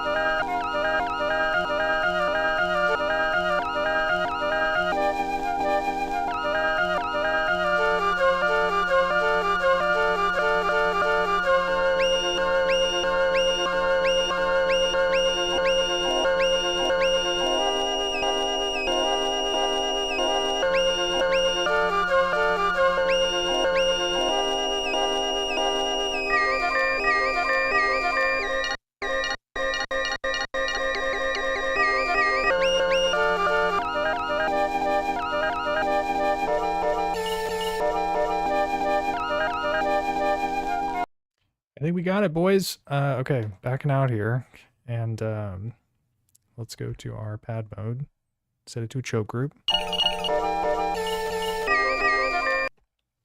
turn it down a little bit.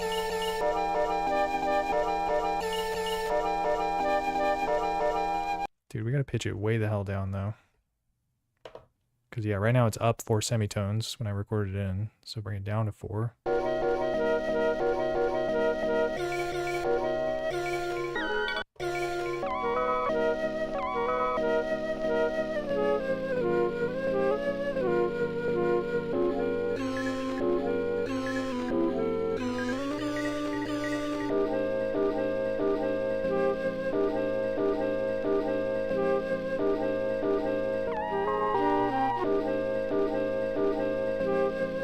I like -7, it sounds dope.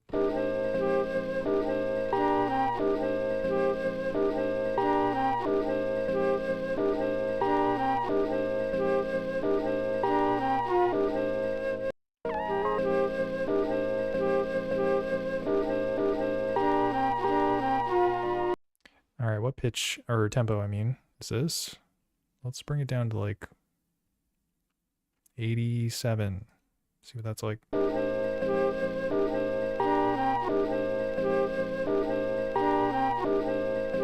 Might be able to do it faster.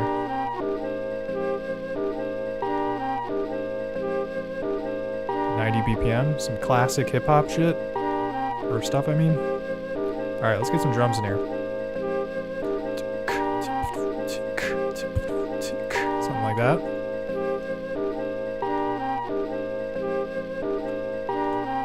Drums.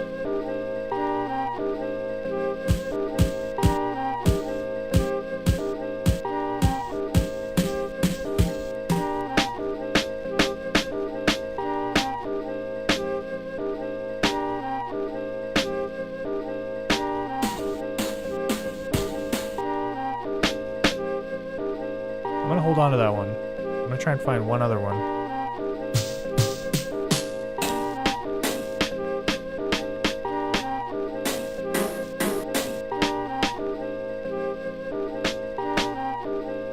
Sounds very similar.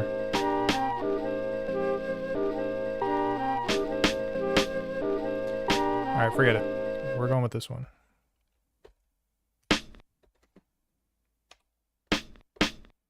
Oh man, there's something at the end.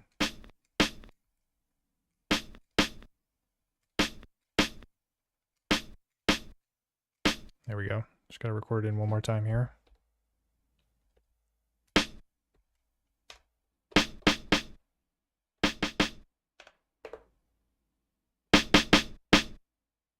Might even be able to pitch it down too.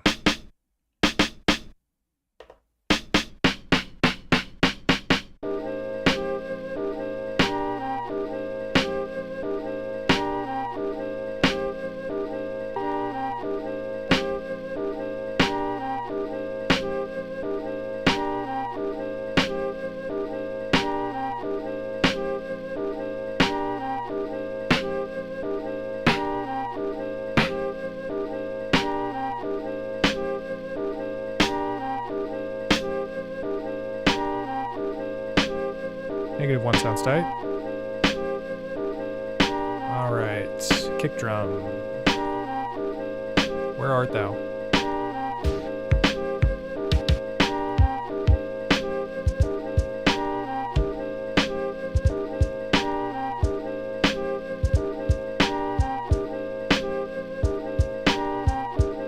It's got like a shaker on it.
Try putting a little filter on it.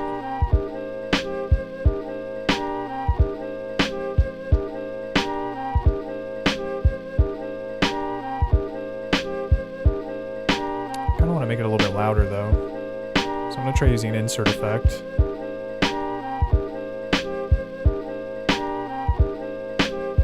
Overdrive? Not quite what we were going for.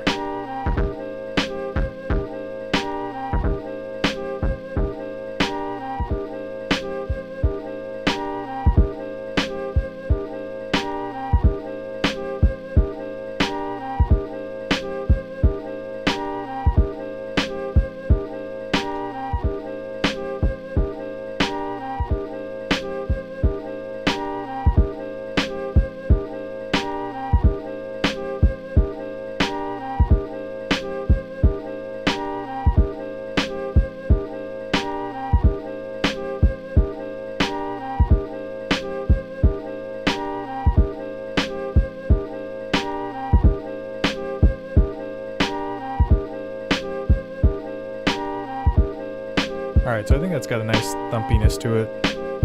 Basically, I just put the low pass filter on it, and then I hit it with the overdrive to like really crank it up. But we don't get those like high-end harmonics because the filter's on it, so it's cutting off that like, I don't know, whatever you'd normally hear on it, I guess. Okay. Let's just do a hi-hat and then I'll come back to the sample chops.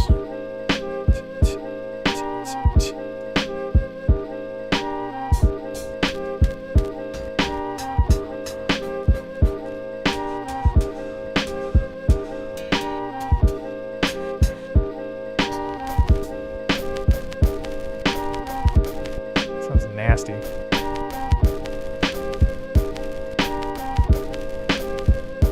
It's just a little too noisy. This I could work with.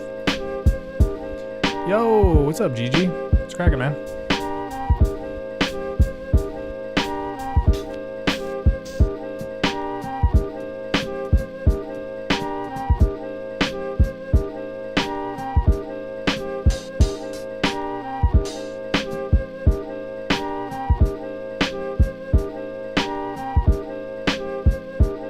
This one. I like this one too. Let's record this one.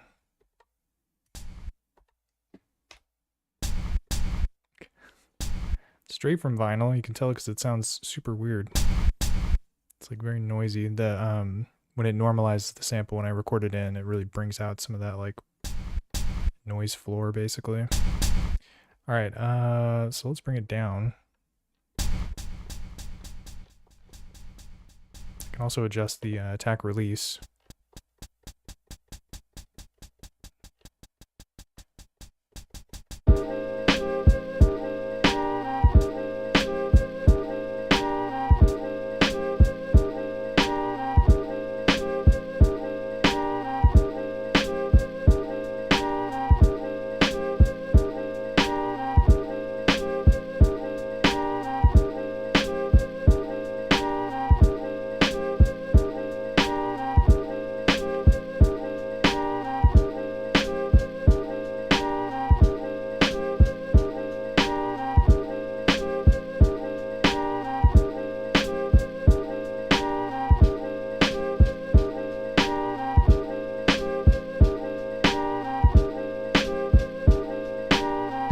There is just something nice about pitching those hi-hats down. It makes it sound really sick. Alright, so that's pretty dope.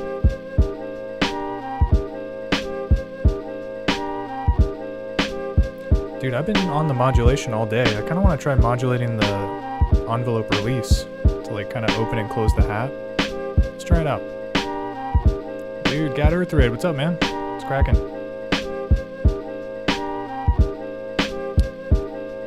Let me turn the sample drops down.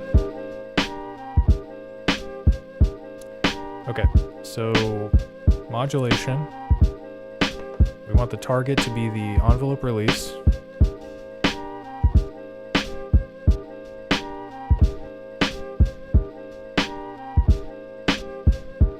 And then I probably want to set it to like BPM sync so it's like in time with the pattern.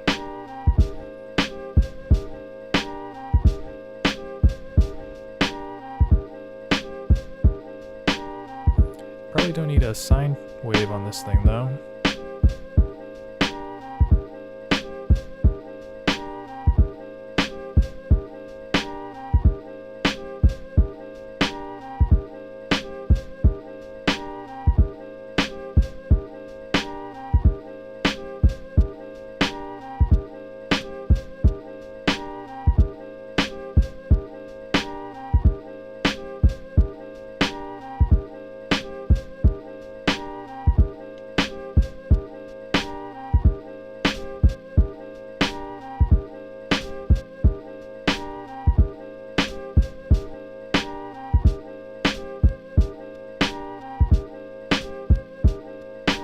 It has this kind of like weird zippery effect.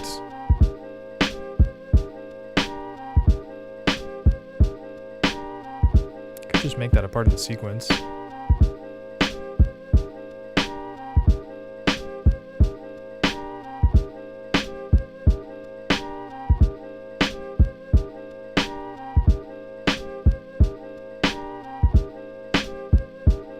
Seems like it's only doing on these notes, which probably has to do with the interval that I have it at.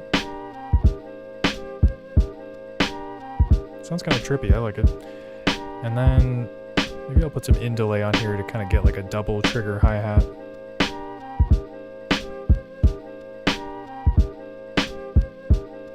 Did I skip it? There we go.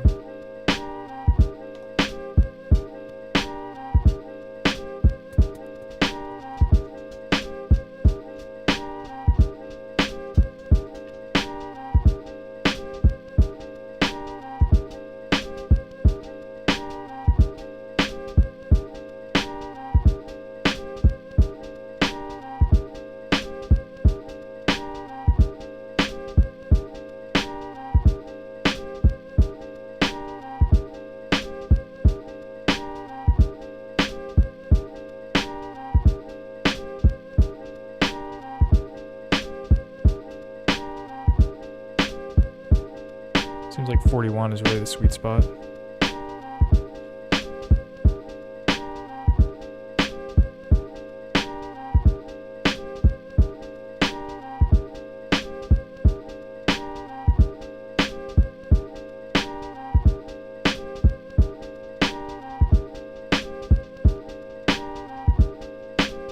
And then yeah, you have the feedback at 0, so it only plays a second delayed note and it goes away.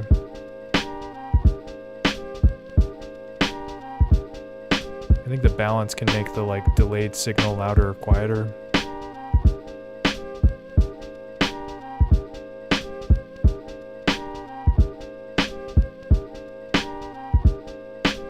Sounds dope. Alright, yeah, sample chops. Let's try and do something a little more interesting here.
I don't know if you can tell what my favorite slice is. Dude, this sounds so dope.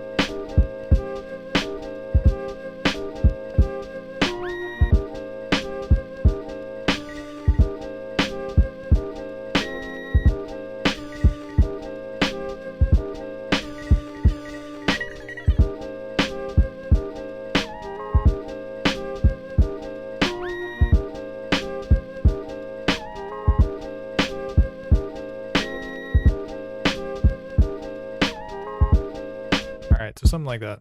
Let's get it to 32 steps and then record it in.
And then I want to add this at the end.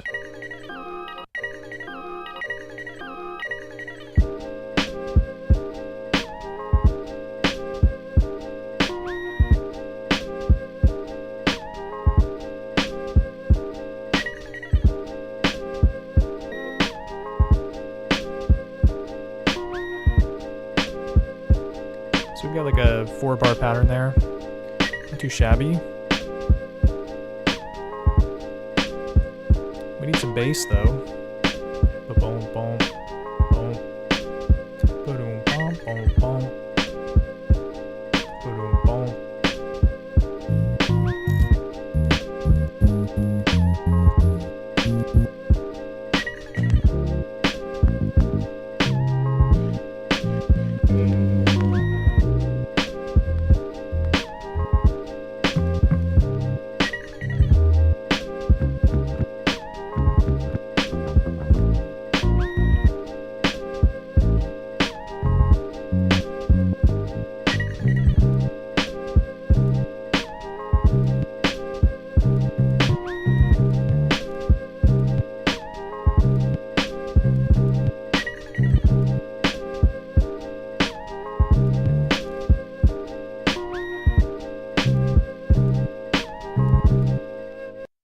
this note works, so let's record it in.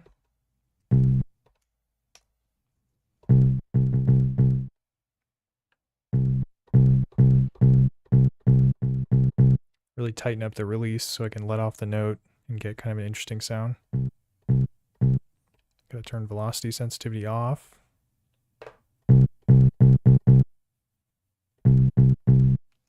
12-bit, I guess, as well. And then, yeah, definitely mono.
So I think I got the basic riff. Let's see if I can record it in.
Low pass filter on the bass just to kind of like bring it down a little bit.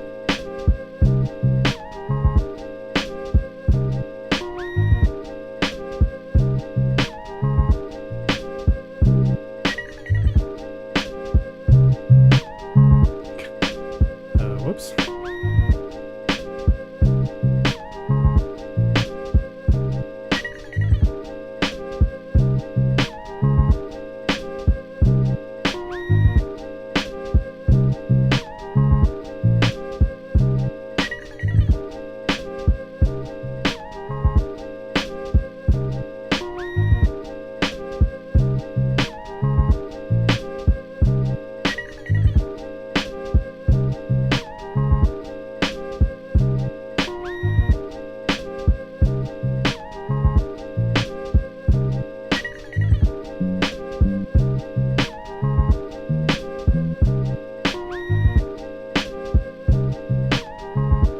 chill.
Alright, what else are we gonna add?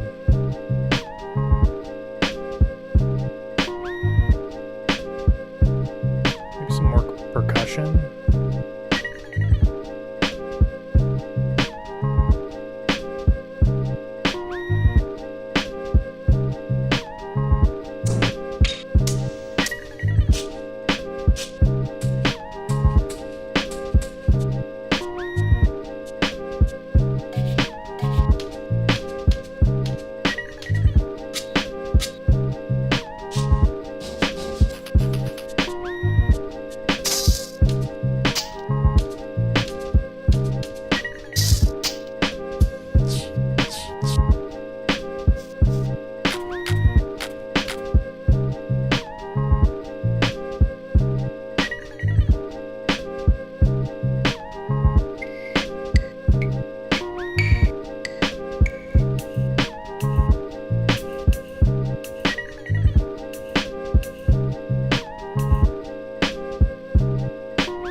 What the heck is that? It's like I didn't hear. There's like a voice on it. It's like meh. I like it. Adds character to it. We're gonna record it in. It's like there's always something wacky going on with these samples I use. All right. What do we got here?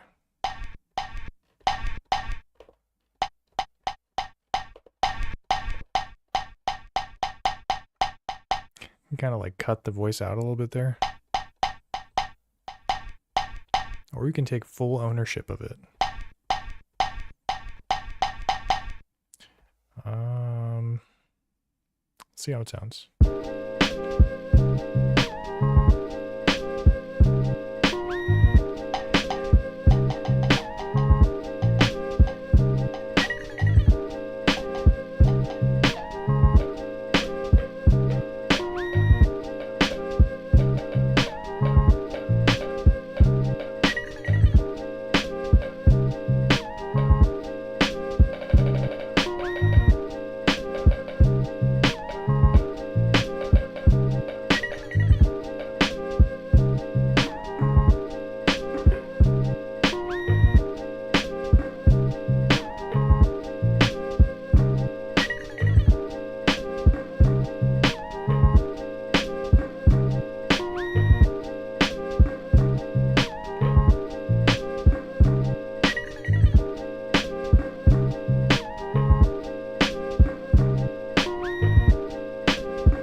tight, just like pitched way the hell down.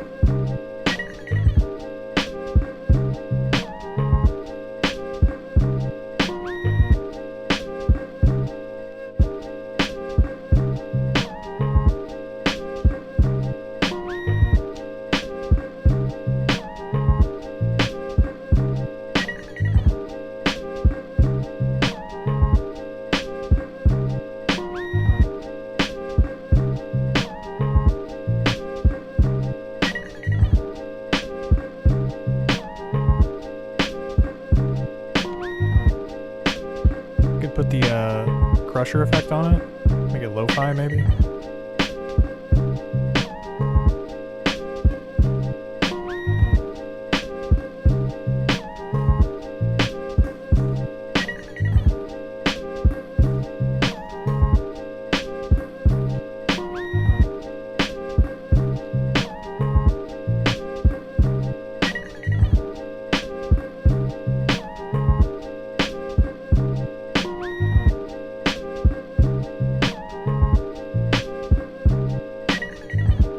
Alright, so extra percussion in the bag.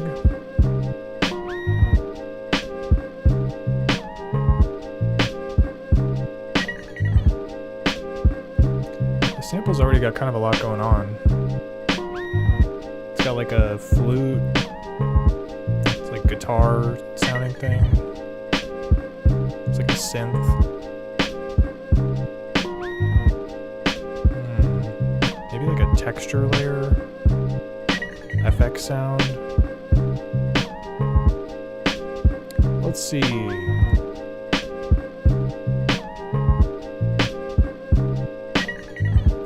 Could just check my my wacky folder here.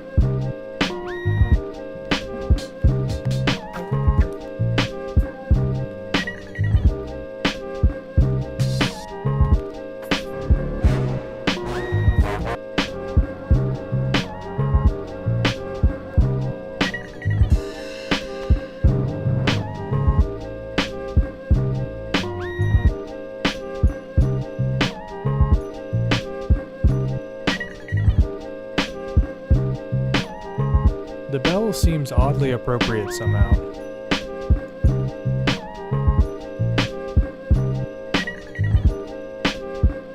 think it's like guitar. Kind of makes me think of a bell. Alright. This one sounds pretty tight. Normalize it. And be full of regret. Exactly. Just what the doctor ordered.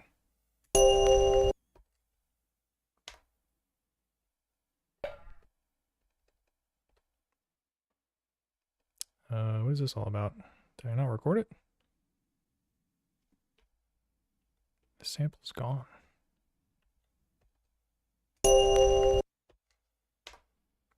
There we go. So yeah, this one, same deal. Velocity sensitivity off, 12-bit off.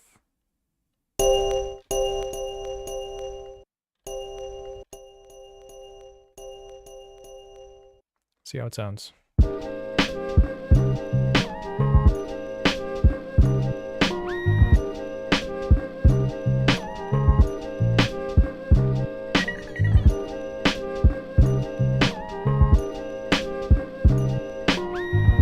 can play it chromatically too.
shape the sound a little bit with the filter.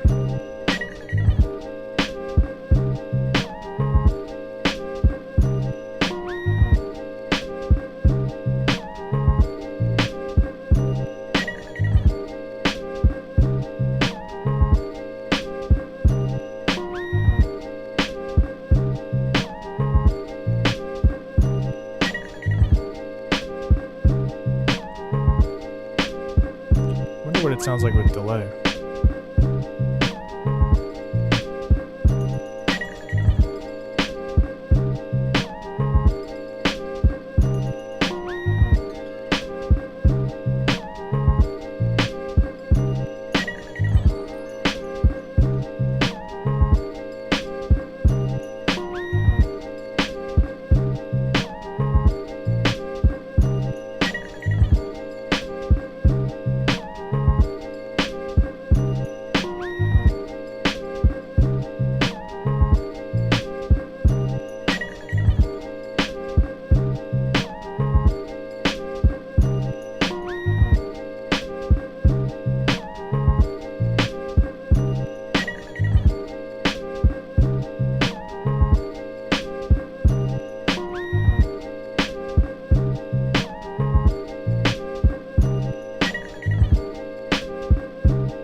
Gives it an odd timing, but I like it.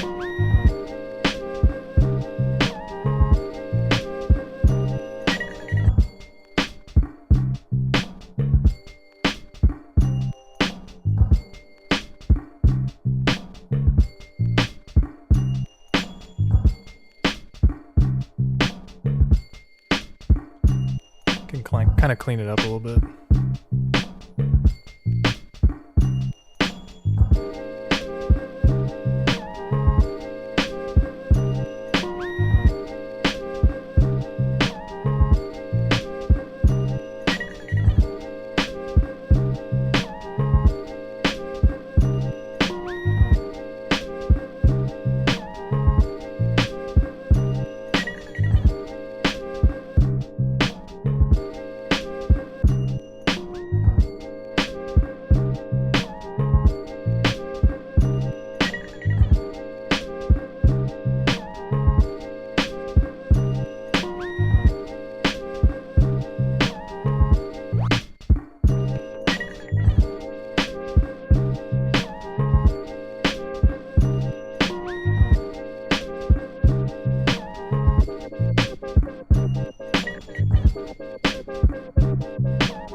one turned out pretty tight.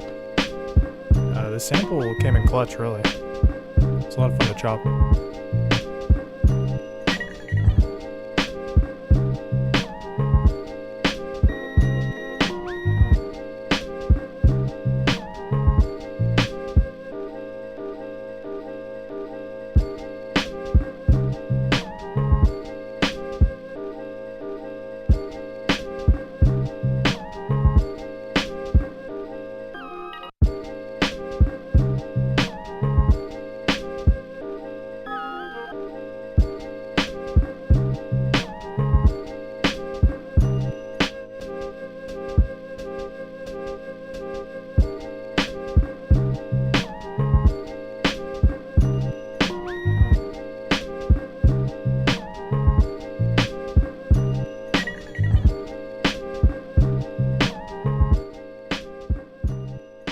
Cool, but yeah, I think that's going to do it for this session, so appreciate everyone tuning in, sticking around, saying what's up.